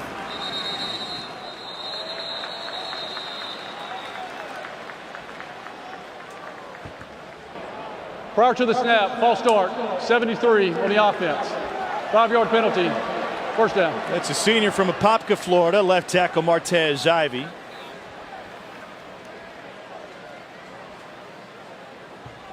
Dan Mullen told Cole at the half that he was pleased with their O-line protection, but Felipe Franks has been facing some fire tonight. Yeah, he's taken a few hits. It's really been those green dogs or the delayed pressure from linebackers. When that back ends up blocking, a linebacker can blitz a little late, and the O-line hasn't seen him. Batted away. Florida thought they jumped. T.J. Carter able to get his mitts on it. Maybe trying to take advantage of Marquand McCall in a nose guard, the true freshman getting some playing time. 6'3", 368. Matt House telling me before the game, don't want to play him, might have to play him. We have a lot of confidence in him, just not sure if he's ready. He's a big boy, 50 down there. Not sure the training table's ready for him when he rolls in either.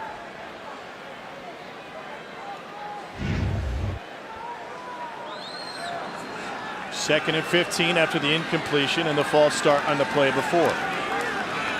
Allen creeping up from the edge. Play clock's at 1. Here comes Allen. Franks rolls the opposite way. Will fire a laser incomplete. Trying to find Freddie Swain.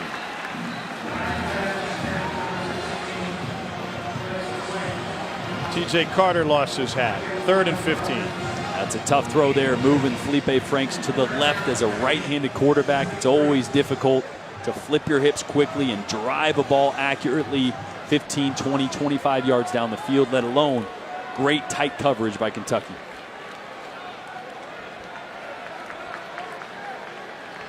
Alabama hammered Arkansas State tonight. Georgia knocked off South Carolina in convincing fashion.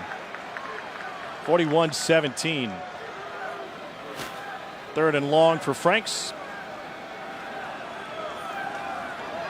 They cross it up front again. Franks on the run, being chased, trying to direct traffic, and he's able to get it out of bounds, incomplete. And we got a flag on the play, multiple flags.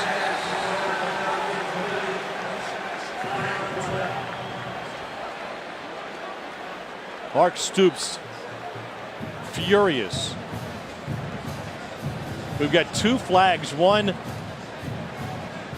at the Florida 45, another one at the Kentucky 42.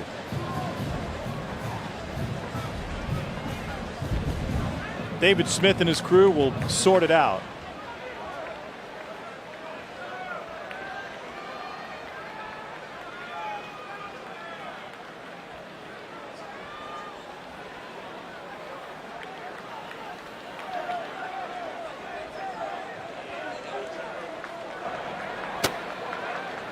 There were 2 fouls on the play. Pass interference on the offense, number 89. The penalty is declined. Ineligible receiver downfield, number 64 on the offense. That penalty is declined. Result of play, 4th down. So Florida will punt it away.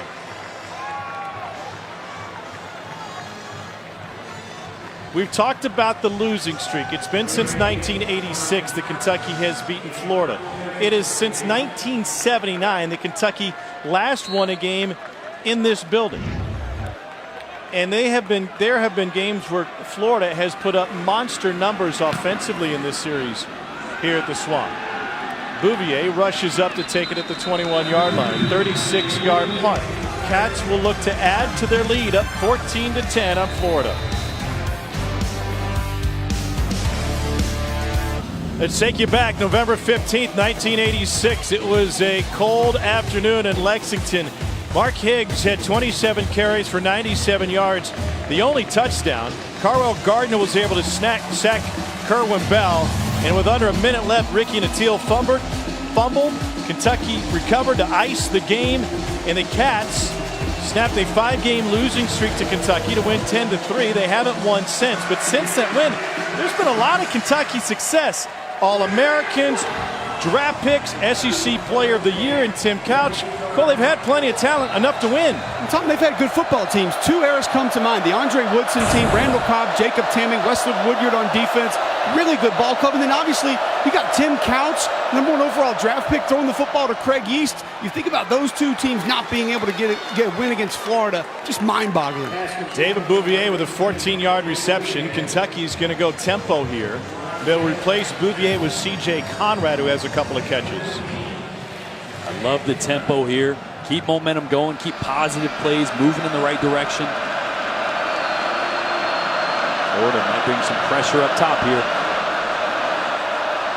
That's Chauncey Gardner-Johnson. Swing pass to Bowden. Stiff arm. Room on the sideline. And finally popped by Donovan Steiner. That's just a great job right there by Terry Wilson. That's not an RPO. That was a pre-snap decision. They roll a defender up to the right. That means there's not enough numbers to block, and you leave one on the outside. Flip it out to your playmaker. Go one-on-one. Great pre-snap decision there by Terry Wilson.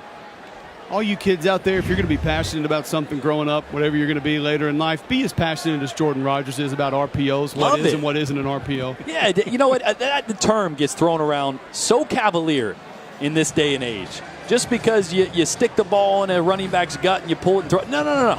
An RPO is made after the snap. That decision is made post-snap. That decision down there by Terry Wilson was a pre-snap decision. We all need something in our life that we're as passionate about as you are. What is and what is not an RPO. You're like the Paw Patrol to my 3-year-old daughter. See, look here. Florida's going to roll up, bring pressure right here. Kentucky's trying to run the football right now. Terry Wilson's like, we don't got numbers.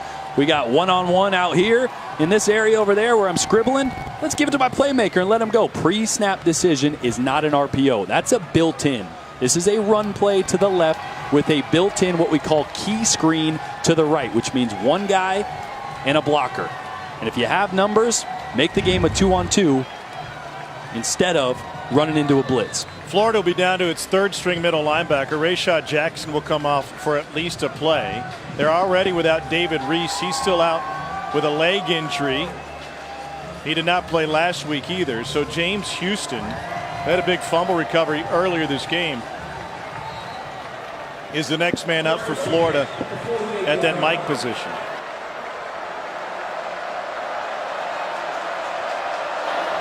Houston's just a freshman.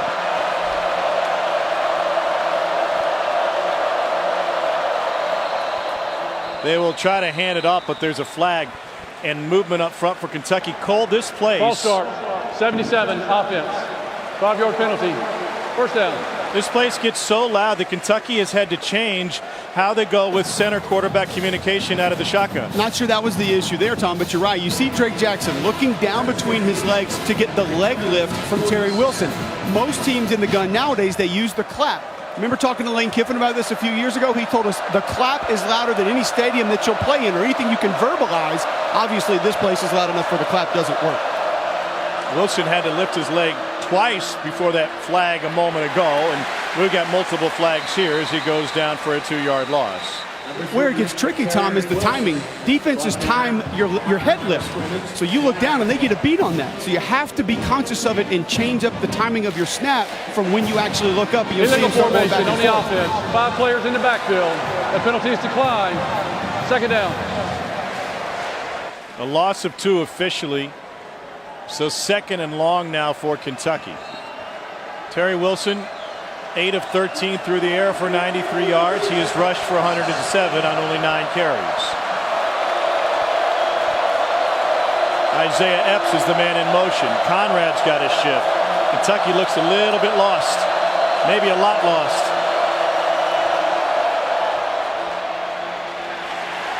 And they find Benny Snell. 1 yard. James Houston, who just entered the game for Rayshad Jackson, had to stop. And they're going to shove Voshon Joseph away from the pile. Voshon Joseph is an athletic linebacker for Florida, and a guy that when he was asked about Benny Snell this week, he said, he's all right.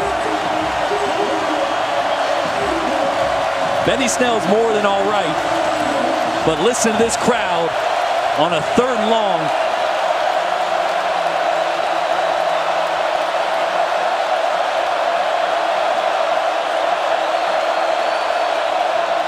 Play action. Wilson lets it go. Bowden gets deep. Got it! Touchdown, Kentucky! 54 yards to silence the crowd at the Swamp.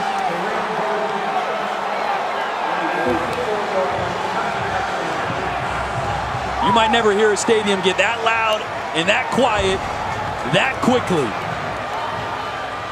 Terry Wilson has done everything tonight with his legs. This time, an absolute rocket and so good being patient. The first window's not there, waits to the second window on the other side of Jawan Taylor, the safety, to the field.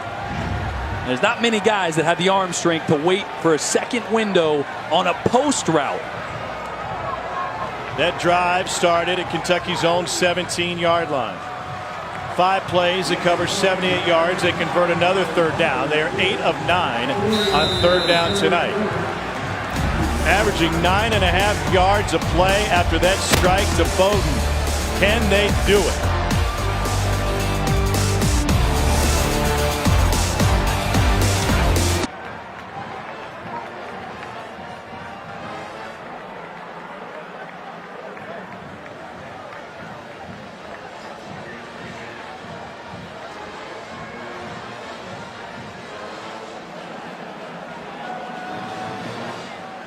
All right, Dari, thanks. Perhaps an upset brewing here at the Swamp if we didn't get one at Williams-Brice Stadium today, 21-10. Meanwhile, A&M trying to come back on Clemson. It's 28-10 Clemson. Kyle Field losing its mind in the fourth quarter. 28-20. 5 minutes into the fourth quarter in Aggie Lane. A moment ago, what a throw from Terry Wilson. Yeah, this was truly unbelievable. Great patience by Terry Wilson. You can have a post route coming from Lynn Bowden here, and the guy you want to worry about is this safety. The first window you can throw in is usually right here, which ends up being covered. And Terry Wilson has the wherewithal to wait and sit on it. That's because he knows how strong his arm is. But you see, right as he lets it go, he's going to be throwing this ball over here, not over here, because the safety dropped right down the middle. And that's just not many quarterbacks, I'm telling you, make that decision, let alone have the arm strength and accuracy to make that throw. A second window on a post route. That's big time. Felipe Franks has a big time arm. He's got man coverage and it's knocked away. Lonnie Johnson Jr. was all over Tyree Cleveland. I guess that's where length at corner pays off. Playing the ball off the back of your helmet. Yeah, there are some tall DBs here for Kentucky. Lonnie Johnson, 6'3". Chris Wester, he hasn't seen much time tonight, is 6'4". Derek Beatty goes 6'3". That's like Dan Mullen mentioned when we were talking about Kentucky's defenses. You know, they don't have the 5-star guys on the back end, but they go get a 3-star corner that's 6'3 or 6'4. Franks rolls right, fires deep. It is incomplete. Van Jefferson stumbled a bit, and perhaps because he was pushed, he draws a flag on Lonnie Johnson.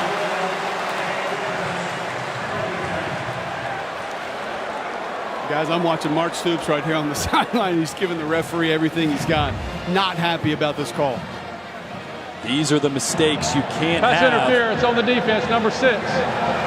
15 yards from the previous spot, automatic first down. But, Tom, I don't agree with this one. You're going to allow some hand fighting. There's not enough there, in my opinion, to throw a flag. But still, if you're Kentucky, you remember last year was the mental mistakes late in the game that cost them. They should have won that ball game. You got to have the mental fortitude late in this game to not make mistakes like that, albeit I don't believe that should have been a flag. You got to have extreme focus here towards the end of this game if you're Kentucky to close this one out. Kentucky led 27-14 late last year. They lost 28-27.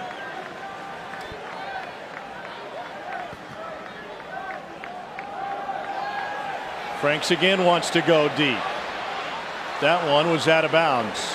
Looking for Trayvon Grimes. What do you think about the play call? I mean, it's surprising. Looking over here, Jordan Scarlett still just 5 rushing attempts for 20 yards. And you're going play action shot, play action shot. I don't mind shots every now and then, but Dan Mullen said it himself. Run the football to set up the play action pass. They're doing that in reverse right now, and there's just nothing open down the field. Going a little bit bigger as they bring in R.J. Raymond as an H-back. Franks is now under center.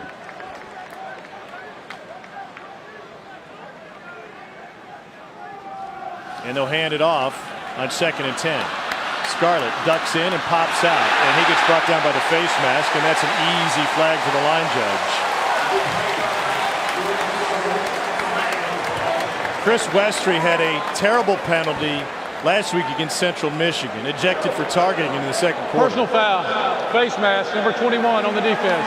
15-yard penalty added to the end of the run. First down.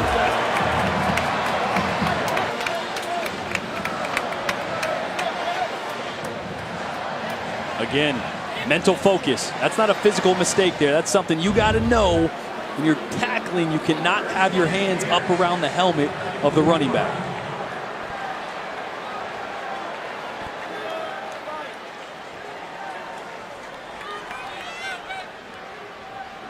Franks pulls it back from Scarlett. And Raymond has it knocked out of his hands at the last second by Josh Allen, who was down in coverage. What can't Josh Allen do? He can do everything.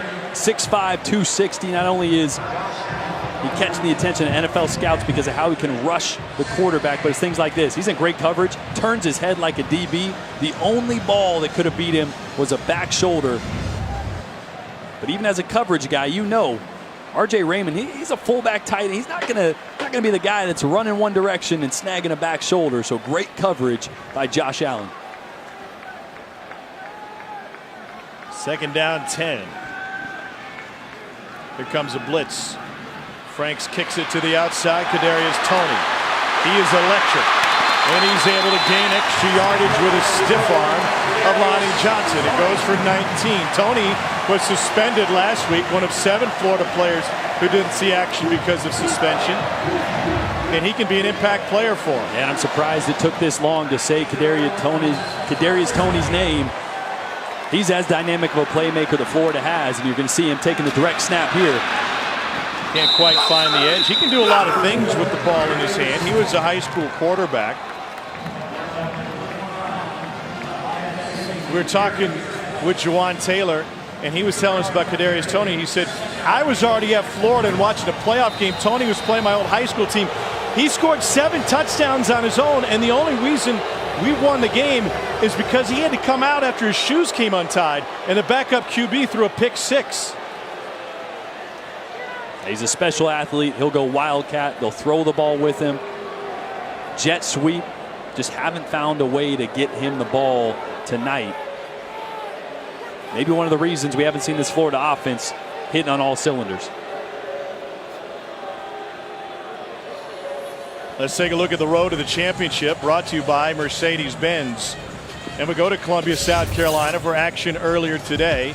Georgia, the heavy favorites in the East. A lot of folks thought this was going to be their big test.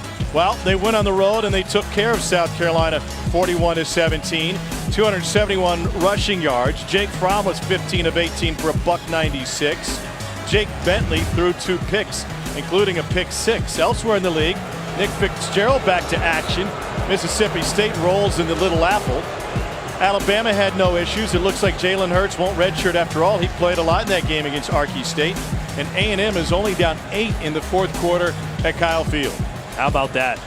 I mean, surprised to see Jalen Hurts in cleanup or earlier than cleanup when you think the best thing to do is redshirt him. And at worst, if you're in the playoffs, you have a guy that's still got a couple games you could play late in the season if you need it.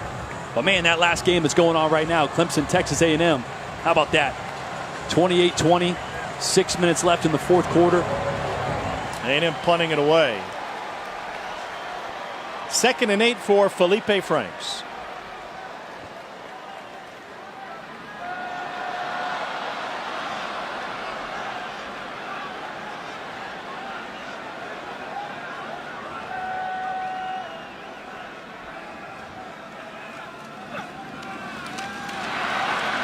And slippage on the ground game, and only 1 yard for Jordan Scarlett. Why has Scarlett been so ineffective tonight?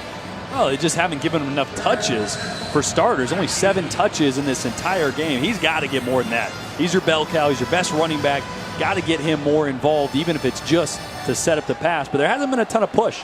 The plays he has made, he's escaped, bounced it outside, and done something as an athlete. Not a ton of holes for him to run through. I'd get 25 behind 65 if it were me, guys. Well, they empty the backfield and spread him out left. Hammond in motion. They'll go 4 receivers to Franks' left. He looks right all the way. Now back to the left. Now back to the right. Now he's got to run. Flag on the play. Will likely be holding. And the pass ends up incomplete as he tried to thread the needle to Tony.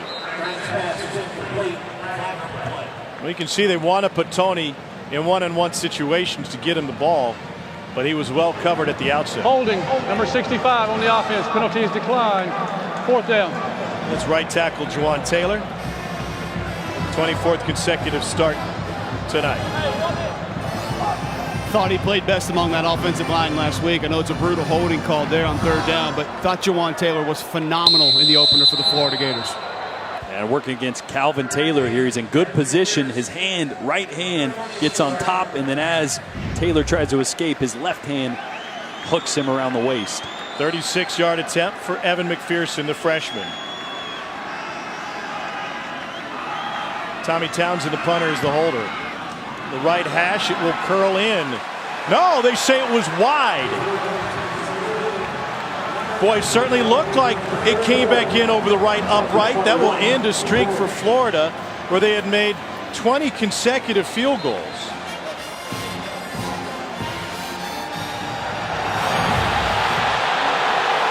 You be the judge.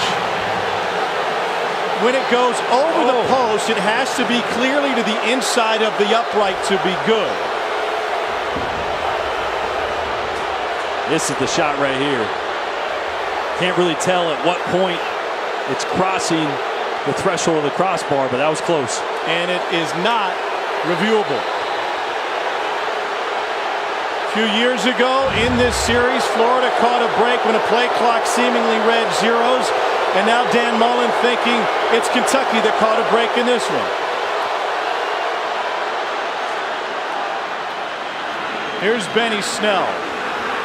A gain of 3. It started wide, there's no question. Boy, like I said, you can't tell at what point. The refs standing there at the crossbar and at the upright have the best view.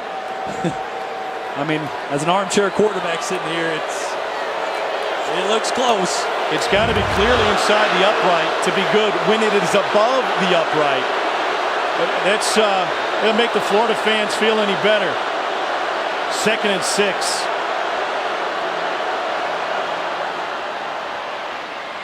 Benny Snell to the outside, trucking guys. And so of all the ways Kentucky has lost games in this series, it seems they finally catch a break. I think it was good. Sure looks good. I don't think that's the best view. I think the behind view is the best view. And to me, it looked good. But like I said, that ref is standing at the crossbar looking straight up. And you said it's got to clearly be inside. And so on those replays, you can't tell at what point it's even with the crossbar to evaluate if it's inside or not. Kentucky trying to go back in time. They've only lost twice when leading after 3 quarters under Stoops. One of those a heartbreaker last year against Florida. Can they reverse the trend? Now let's take a look at our 15 minutes or less, brought to you by Geico. See Terry Wilson do it with his legs on runs, but even more dangerous when an athletic quarterback gets outside the pocket, keeps his eyes downfield, and delivers a strike. And Felipe Franks, limited opportunities, has been good as well. But in the end, the difference in this game has been Terry Wilson's athleticism and his arm as well of 2 big touchdown passes. They have Kentucky up 21-10 here at the start of the 4th quarter. Last year's heartbreaker was a 24-14 lead for Kentucky going into the 4th quarter. They would grow that lead. Here's Benny Snell, and he loses yardage. Jabari Zuniga there for Florida. Number 92, Jabari Zuniga. Makes the stop. Loss of 1.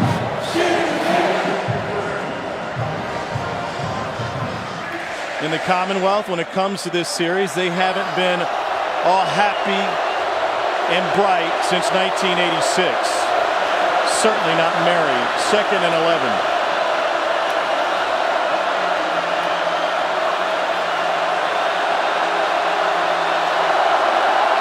Check to the sideline. They're going to get a 1 safety look. Nope, now Florida's going to audible out of that. As one team checks, so does the other. Kentucky.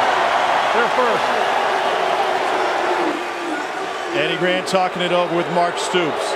It's the second time tonight Kentucky's had to use a timeout to avoid a delay a game penalty. Is Mark Stoops having headset issues? He's having some kind of issues right now.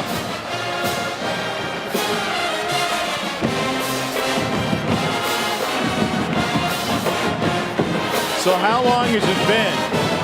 Well, Jordan, since you weren't around in 1986, let's tell you about it. This is what it looked like. Legend of Zelda was just released this weekend. Microsoft was available at $21 a share. Halle Berry was the runner-up for Miss USA in 1986.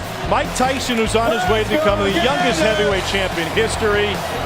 Oprah Winfrey's show was just starting. And oh, by the way, you see they were inverted. Top Gun was the highest grossing movie of the year. Last time Kentucky won in this series.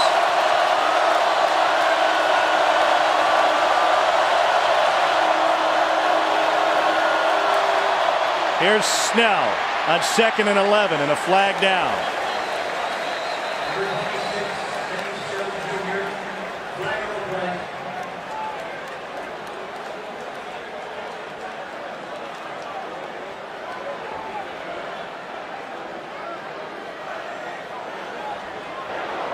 Holding 64 on the offense. 10-yard penalty from the spot of the foul. Replay, second down. The senior, George Asafo Ajay. It's too bad. It's going to erase a really good gain here. They went unbalanced, 4 receivers to the top, which means only 3 defenders to the right side of that Kentucky offensive line. Kentucky moving in the wrong direction. This crowd's getting loud.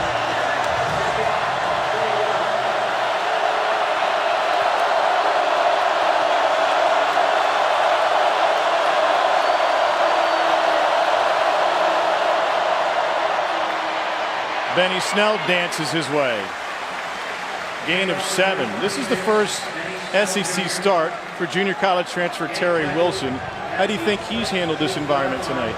Exceptionally well. We saw the turnovers early, the fumble, the interception.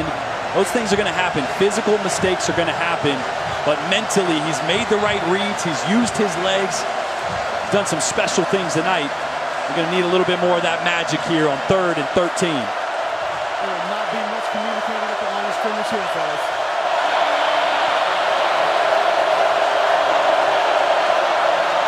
Wilson looking for Snell out of the backfield. Snell makes the first man miss. The second man doesn't. It was Chauncey Gardner-Johnson who cuts him down.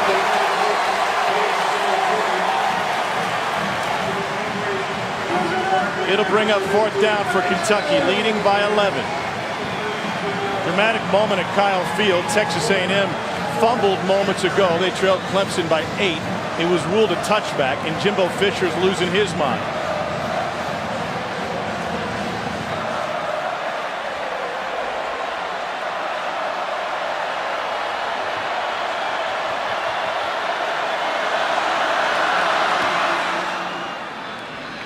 Swain asks for a fair catch, takes it at the 27-yard line. 41-yard punt from Max Duffy, the sophomore from Australia. If Florida's going to do it, they're going to have to do it in come from behind fashion.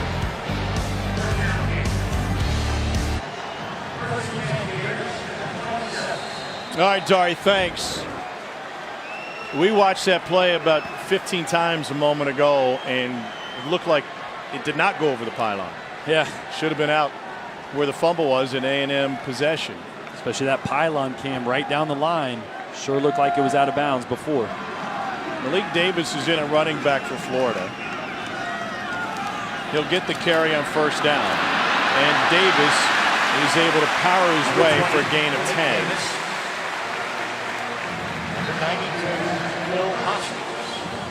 A couple nice pulls there by the Florida offensive line. G-scheme, blocking back, pulling around. That's an issue that Dan Mullen's had with this team, something they want to improve upon.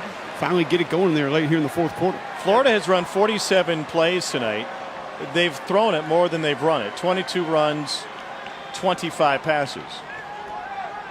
Franks fires outside, dropped. off the hands of Tyreek Cleveland. Adrian Middleton brought the coverage. Boy, that is a fifth drop for Florida. And a tough, dangerous throw on the run from the left hash with a flat defender underneath. Felipe Franks is lucky he got enough on that ball to beat the flat defender. Don't love the play call there. And they've thrown a lot on first down tonight. A lot of shots on first down. Especially second half. They came out looking deep early in the series. Franks intercepted! It's Darius West, and Kentucky has the takeaway here in the fourth quarter with an 11-point lead. That is a monumental mistake by Felipe Franks there.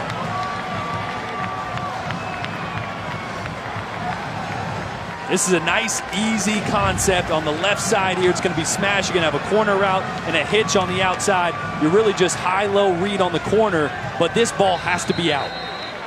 To the field, you have a little bit more time. To the boundary, it's got to be out, and it's got to be outside. You cannot miss that ball inside. You see Felipe falling off that throw a little bit. When you're off balance as a quarterback, you're going to be inaccurate, and you can't leave that inside. Kentucky is 11 minutes and 39 seconds away from ending the longest continuous losing streak in major conference football.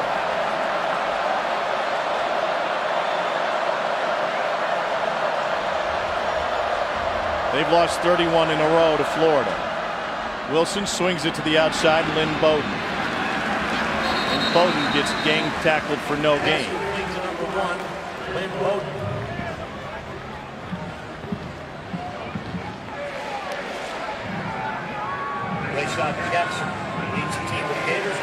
Remember last year in the fourth quarter, it was a 27-14 lead for Kentucky. Before Florida, under second-string quarterback Jack Del Rio, came storming back in the game. Got to protect the ball. If you're Terry Wilson here, I imagine we're going to get a handoff, but secure everything from the snap to the handoff. Can't afford to let that ball hit the ground now. Snell through the pile.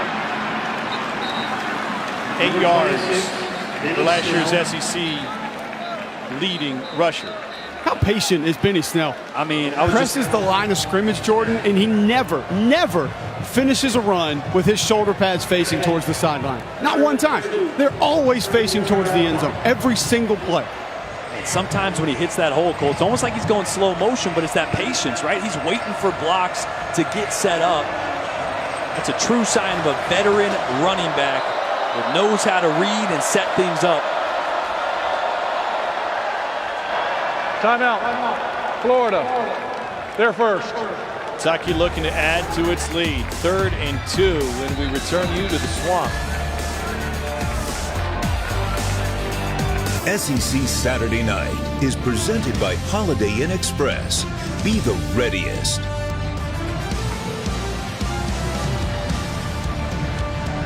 Gators fans trying to channel Tom Petty. They don't want to back down. They haven't backed down against Kentucky. Here's a look at the most consecutive wins over a major opponent. Notre Dame Navy until 2006 had won 43 straight. Nebraska steamrolled Kansas for 36 consecutive years. That covered a couple different conferences. Oklahoma did the same to K-State from the Big 7 to the Big 8 days, ending in 68. And Florida has beat Kentucky 31 consecutive. That is the longest active streak. Benny Snell Jr. is in at Wildcat. And Snell bottled up behind the line. Ja'Kai Polite, the first man there. It's a loss of 2. 26, Benny Snell Jr. And that is a heck of a play there by Ja'Kai Polite, coming off the complete end to get all the way down to the opposite A-gap and make that play. The 6'5", 260-pound defensive end is a freak. They're going to go for it. 4th and 3.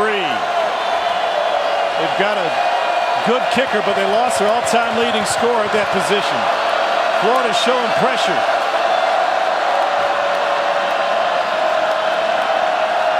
Trying to get him to jump, I suppose. It'd be a 52-yard field goal from here if they wanted to try it. Play clock will run out.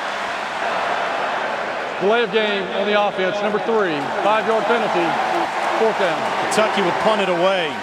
A&M made a go of it. They just scored a touchdown to pull within 2 of Clemson, but with 46 seconds left, they could not convert the 2-point conversion. It's 28-26 with under a minute to go at Kyle Field. Clemson in front. What an effort by that Texas A&M team and a young Kellen Mond.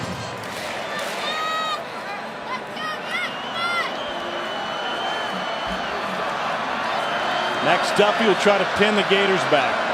Florida might be offside near side.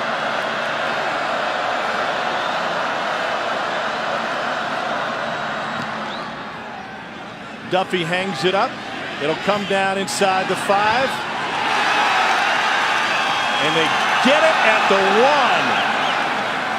1. Fantastic job by Zach Johnson to come out of the end zone and down a 37-yard punt. Let's check in with Dari.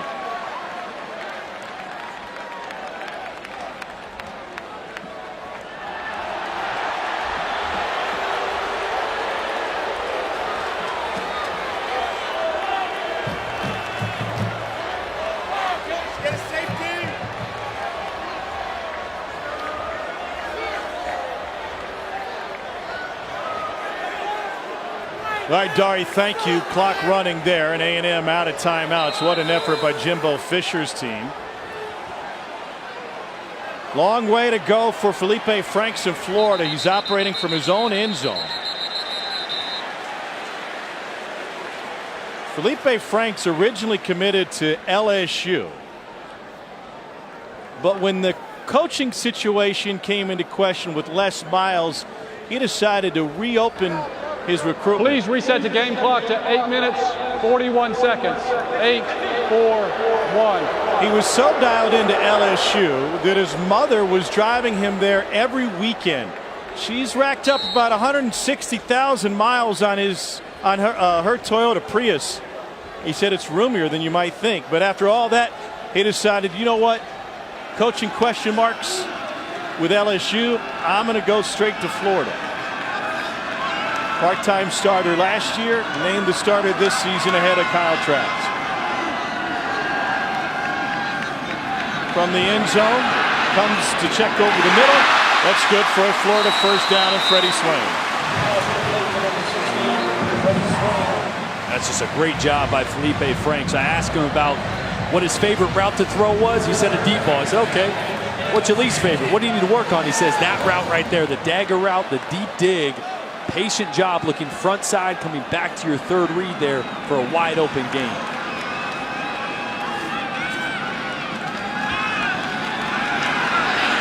Steps up, fires again, and this one incomplete. It was wide of LaMichael Piron. Middle pressure from Adrian Middleton there, coming over right guard Fred Johnson. Nice inside move, able to force Felipe Franks to just step to his left a touch, thus an errant pass. Yeah, and Middleton's playing a big role, as you said, with Bohanna out. Middleton's down about 25, actually up about 25 pounds from last year. He was heavy, then last year slimmed some weight. Now he's got good weight on, and he's using it well in the middle of that offensive line. Third year as a starter. Here's Piron. He's got room. 13-yard run around the edge for LaMichael Piron. See Florida starting to push with a little sense of urgency. You don't need to panic. You don't need to go full speed right now, just under 8 minutes. You have both your timeouts. You're down 2 scores.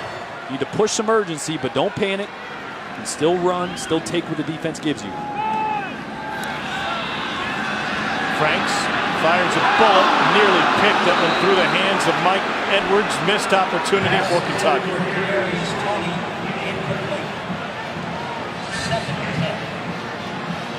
When they have directed Felipe Franks to get the ball to Kadarius Toney, he is zeroed in on it. Yeah, this is great. I said take what the defense gives you. He wants to throw this deep comeback. He puts this on a line. This ball really needs to be over the top of that linebacker. He throws it with too flat of an arc and almost throws an interception. Ball's got to have a little more air. Level 2 ball. About 10 to 15 yards of air there. That's a completion. One touchdown and one pick for Franks. Big hole. And Perine has another first down. This is a drive that started on Florida's 1-yard line. It's the run game that's really getting things going here. Haven't seen much of it all night. But Perine in there, the changeup back. Play action, loss of football. Franks just didn't take it with him, and they'll end up losing a yard. Boy, can't have that. Got to be really firm. Yeah, you see that?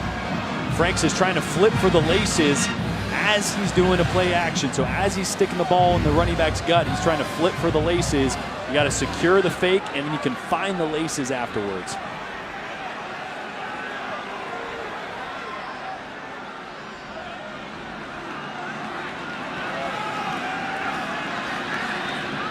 Complete, Van Jefferson. And he bends it over the middle for a first down. 18-yard catch and run. Kentucky's cramping up again, and Felipe Franks just laughing. He must think that Kentucky's doing that to try to mess with their tempo. It's Phil Hoskins. They will tend to Hoskins. Florida trying to mount a comeback. 6.5 minutes to go. The College Football Playoff lives on ESPN. Let's take a look at Florida's road game schedule this season, brought to you by Pilot Flying J. Not just big games, Cole, but big emotional games, including that trip to Mississippi State for Dan Mullen. I think that's the most mentally and emotionally challenging road game of the season. They're at Tennessee the week before. Jordan Rodgers will tell you, you don't just roll into Nashville on the 13th of October and win that football game. Obviously, Georgia game's not at home, at Florida State as well. Road schedule brutal for these Florida Gators this year, Tom. Big time hit by Adrian Middleton. It's a loss of 2. Yeah, what a play there. We've said Middleton's name a couple times tonight. He's going to go catch a breather. But he's been disruptive over those guards and centers all night.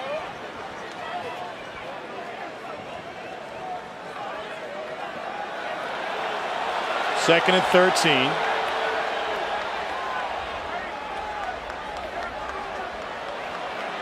Crowd anxious watching that clock tick away.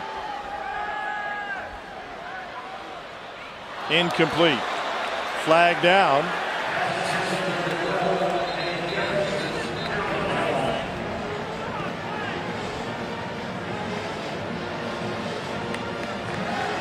Jefferson and Malik Davis almost ran into each other there. I don't think Jefferson even saw the ball coming. A crossing route from the opposite side. Pass interference on the offense, number 16. Penalty is 15 yards from the previous spot. Replay, second down. Okay. So Freddie Swain with a costly flag for Florida. Second down, halfway to Hazard for the Gators. Second down. Kentucky's playing way off. I try to get an easy completion here, get some yards after catch. Make it a more manageable third down. 3-man rush. Franks over the middle. Incomplete, too high for Freddie Swain. See, an incompletion there really hurts you. I mean, it's 4-down territory, so you're thinking you still have 2 downs, but they got almost 30 yards here. Really needed some positive yards on that play. I would like to see a quick pass play, get the ball out of Felipe's hands into a guy like Kadarius Toney or Van Jefferson and let them try to pick up 10. I'd still say you do the same thing here because you know you're going to go for it on 4th.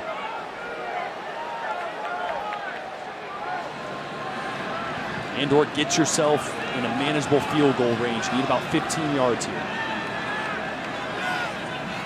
They're going to run it on the quarterback draw. Franks gets a couple of big blocks, stays on his feet inside the 40.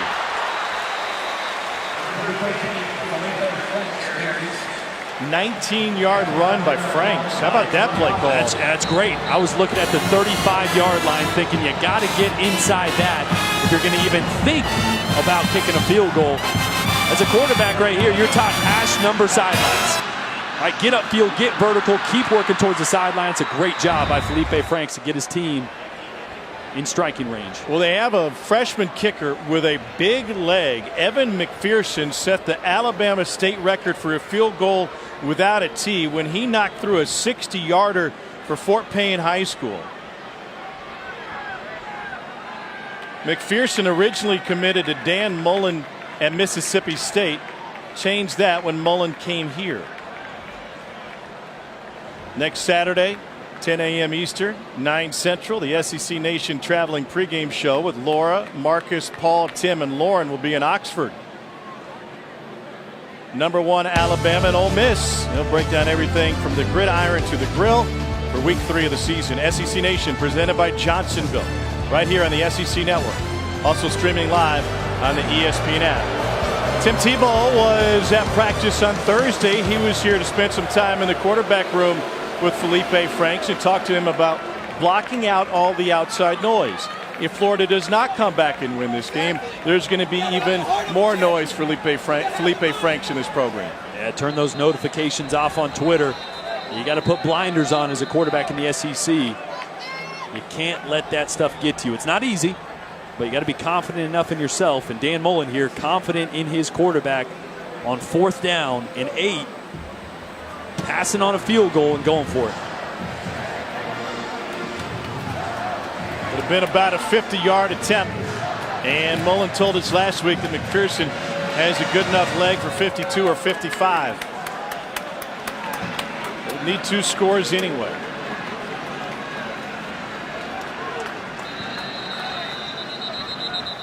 And a timeout taken by Kentucky. Timeout, Kentucky. Their second. Kentucky trying to end a 31-game losing streak to Florida. Key 4th down coming up.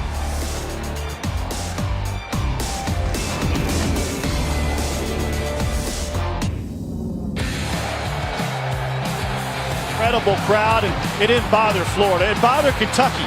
Twice they left a wide receiver wide open. That was Tyree Cleveland on a 4th down. And then this one, the game winner.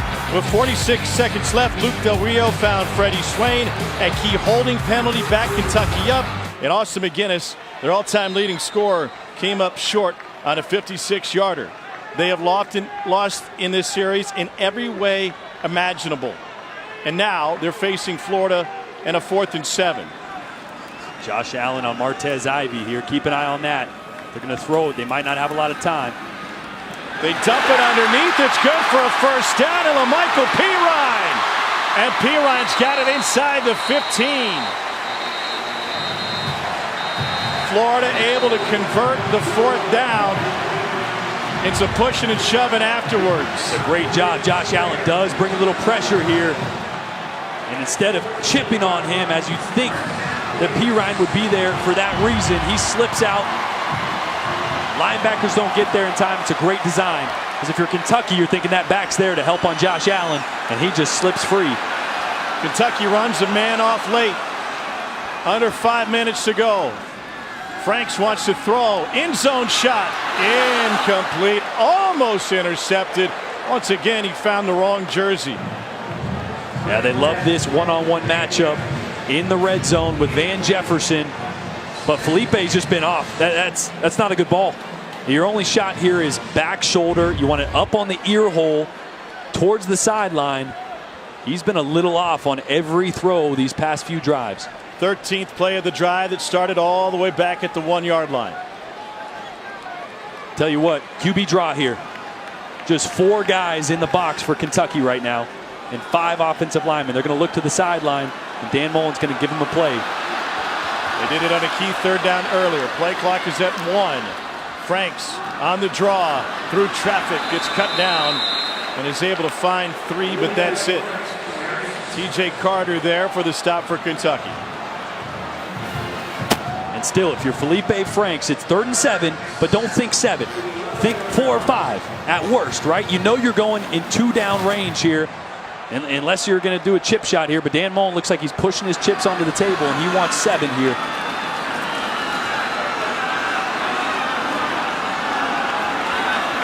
Swain, the man in motion. They load up the right side. Franks looking that way, steps up and fires. It is caught, and that is right at the marker.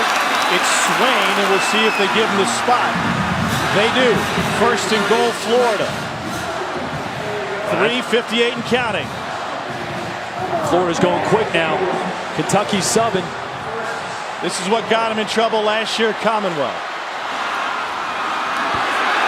To the end zone. Touchdown, Freddie Swain. Florida marches 99 yards on 15 plays in a 4-yard scoring strike from Franks. It is a 1-score game. And I absolutely love the play call from Dan Mullen. You get a first down, you hurry up to the line of scrimmage. Kentucky's subbing guys. They're disheveled on the defensive side, and you slip Freddie Swain into the flats for a nice easy throw for Felipe Franks, which he almost missed. But now you got to get the 2-point conversion. They'll put the ball on the left hash. Florida 0 for 1 on 2-point plays. Franks looks back over the middle, lobs it, end zone, tipped, caught out of the back of the end zone. Malik Davis was the one who had it. He was wide open. And Tom, what'd you say earlier? You can't go broke taking a profit. Nearly an identical play. It's the same concept. Going to take a look at this catch or no catch first. Clearly out of the back of the end zone there. But Tom, you sprint right. Your first option as a quarterback on this play is throwing to Malik Davis in the flat. Right there, give it to him, give it to him. Wide open, that should be your throw. The outlet is the cornerback side if everything goes wrong. But that is 2 points there, as easy as it comes. Fellas, how good has Josh Allen been in pass coverage tonight? We don't talk about him doing that very much. We've seen him drop back multiple times. He's been body on body with tight ends and receivers. Nice recovery to get back to the corner of the end zone there and deflect that pass. And Cole, he's 6'5", 260. He's a tight end. He's a tight end. He came and sit down in my radio show at SEC Media Days, and I'm thinking it's like, he looked like Gronk sitting down in my table. I'm like, there's no way this dude's a linebacker runs the way that he does.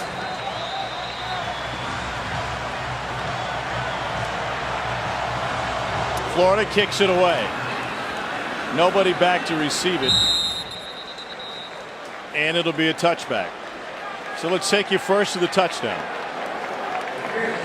Little hurry up, get to the line of scrimmage.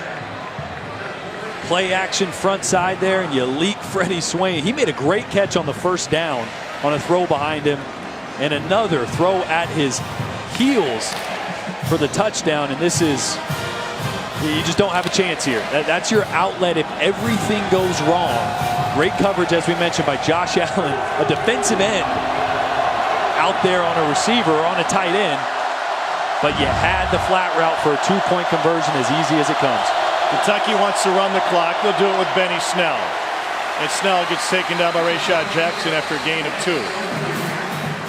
Love the formation. 2 tight ends with an H-back. Oh, big bodies. Some bonus bigs in the lineup for the Wildcats.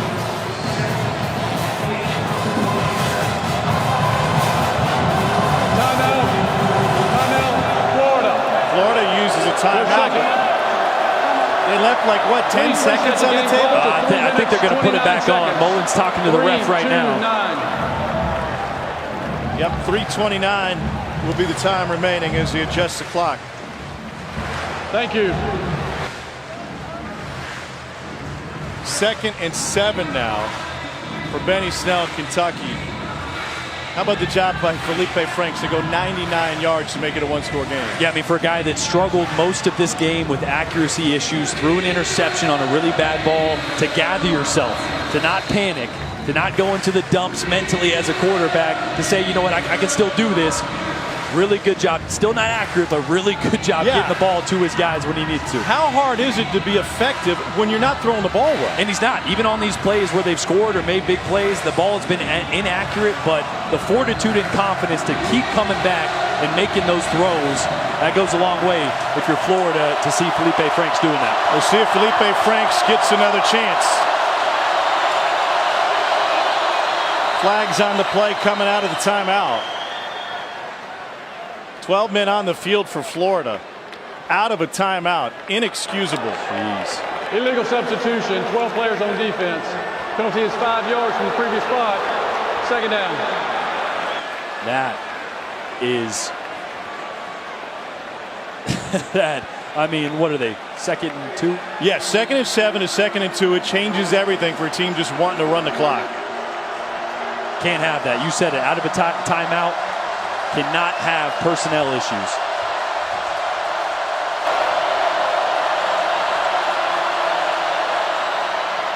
Here's Snell. He fights for one. Rayshad Jackson, playing for the injured David Reese, is in on another stop for Florida. And a great tackle. I mean, that's one thing. When you're a backup playing behind David Reese, you don't get a ton of time to get comfortable with what you're seeing. Made a quick decision. Great tackle to save that and force a third down. This place is rocking on a 3rd and 1. Kentucky's going heavy. Tight end fullback in the game.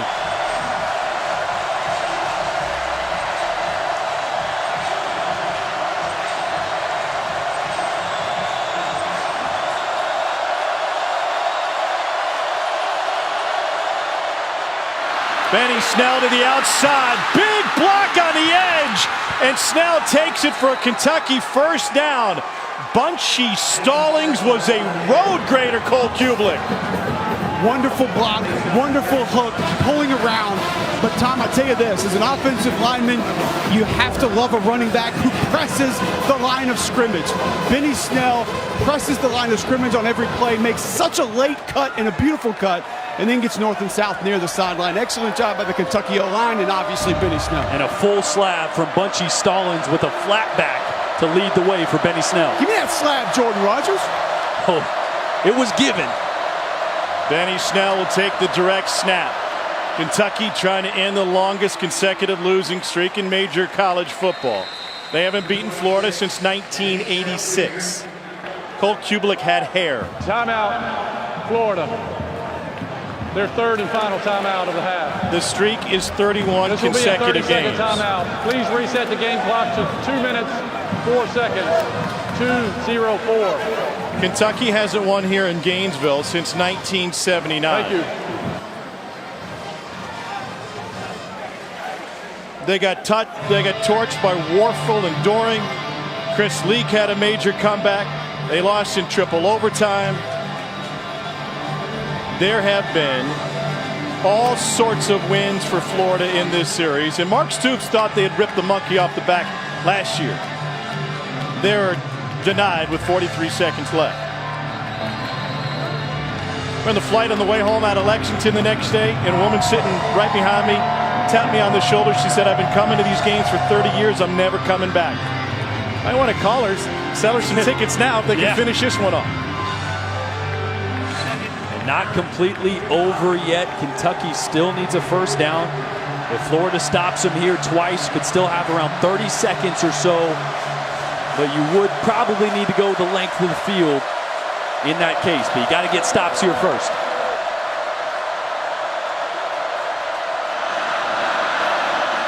Snell brought down by Jackson again. He picks up one. Benny Snell Jr. Florida's out of timeouts. The clock will tick down.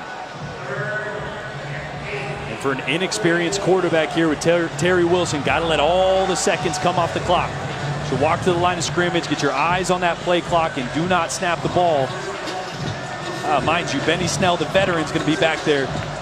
Milk that clock as long as possible.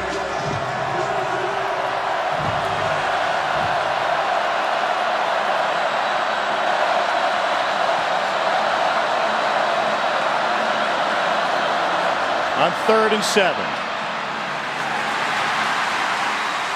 maybe a yard that time.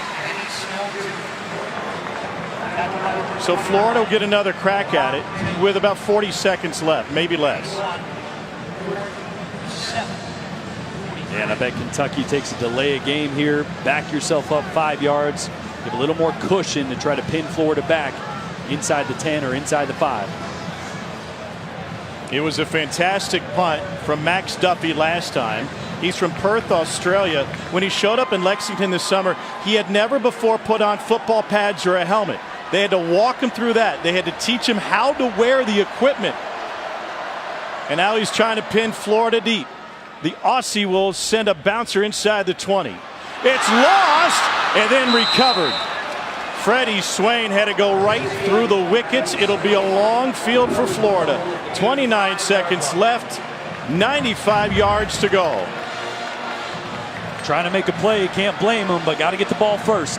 Really lucky to be able to fall on it before Kentucky gets there.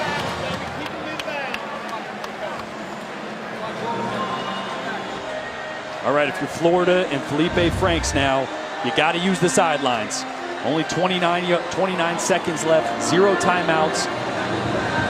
The clock will pause on a first down, so you can use the middle of the field, but you better make sure everybody is rushing to the ball. You need chunk plays, and a few of them really quick. Jefferson to the left side. He's been Frank's favorite tonight. They'll dump it off. First down for Davis. Taken down at the 25. It's a great first play.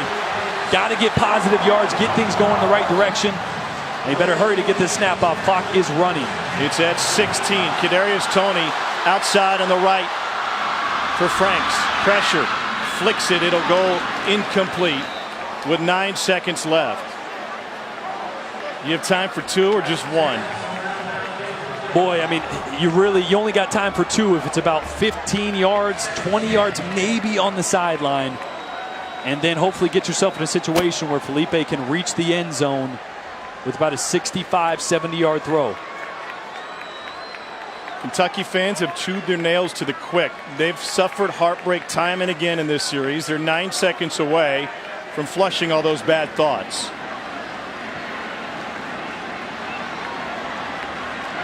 Trips to the right, Toney on the outside. Play clock is at 3. Try to work the sideline here. Frank steps up.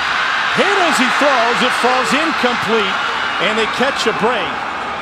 4 seconds left. Mark Stoops is saying it was a fumble. They have not whistled it dead, and they will get it down to the goal line. And now the line judge says touchdown, Kentucky. Unbelievable. Mark Stoops was yelling, go, go, go. And they're going to take a long look at this one. One of those plays, the refs are going to let that play out. Call it a fumble. It's a safe thing to do, and review it to see if it was a forward pass or not, but you got to play to the whistle. The previous play is under further review. The ruling on the field was a fumble recovered by Kentucky.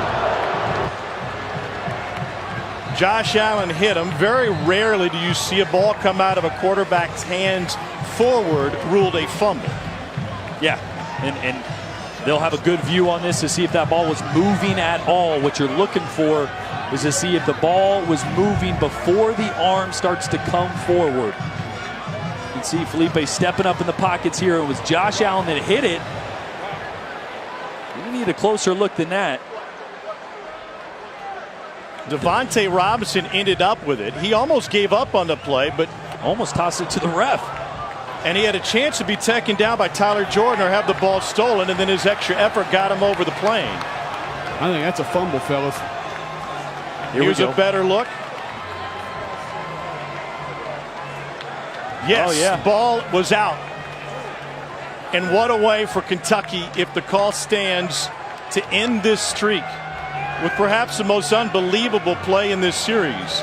And look who it was. From breaking up the 2-point conversion play in coverage to beating the left tackle to force a fumble and close it out. after a 31-year drought for Kentucky. Josh Allen was everything to Kentucky tonight. Got his hat on the football. Excellent job, dip and rip right around the edge. Josh Allen, you mentioned it, Jordan's been all over the place. Pass coverage, pass rush, run stop. He's been a maniac tonight. Mark Stoops recognized it early. It hadn't been whistled dead, and he was trying to encourage Devontae Robinson to go, go, go.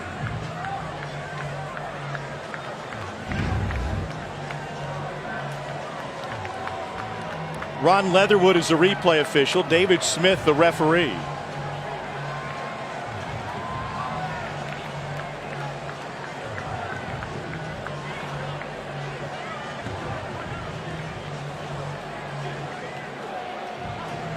What a game for Allen.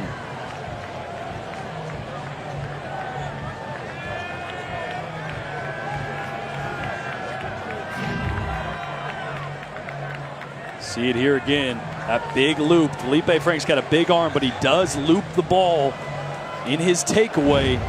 Here's the call. After further review, the ruling on the field of a fumble is confirmed. A touchdown was scored by Kentucky at the end of the play. Game is over. Kentucky fans can excel. Finally, the streak is dead.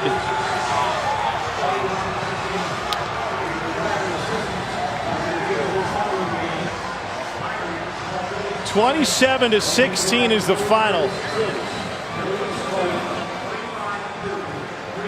5 tackles tonight for Josh Allen, including a sack. What a finish. Cole Kublik standing by with Mark Stoops. Coach Stoops, 31 years. How does it feel? It's hard to describe. You know, it's been a long time coming. We played them very well since I've been here, different games, and it's been very, very frustrating. Could not be more happy for our players. They just showed unbelievable character. They've been a joy to work with, and for our fan base that's waited a long, long time for this one. And, you know, sometimes it's a little undue to our players inheriting the 31 games. It puts a little bit extra stress on you, but they handled it super well. You told me at halftime you were the more physical football team. What did this team prove to you tonight? Well, we went out in the second half, and I think we ran it every snap and went down and scored, and that showed the character and the toughness of this team. What does this win mean for your program? It's another step. It's a long season, and we got to keep everything in perspective. You can't ever get too high or too low. It's a big win. I'm very, very proud of them, and it's another step. Thank you, Coach. Thank you. That is a very humble answer, because this is a monster win for this Kentucky program, which under Mark Stoops has gotten better each and every year from a win total perspective, and now an opportunity to snap what was the longest active losing streak against an opponent in major conference football.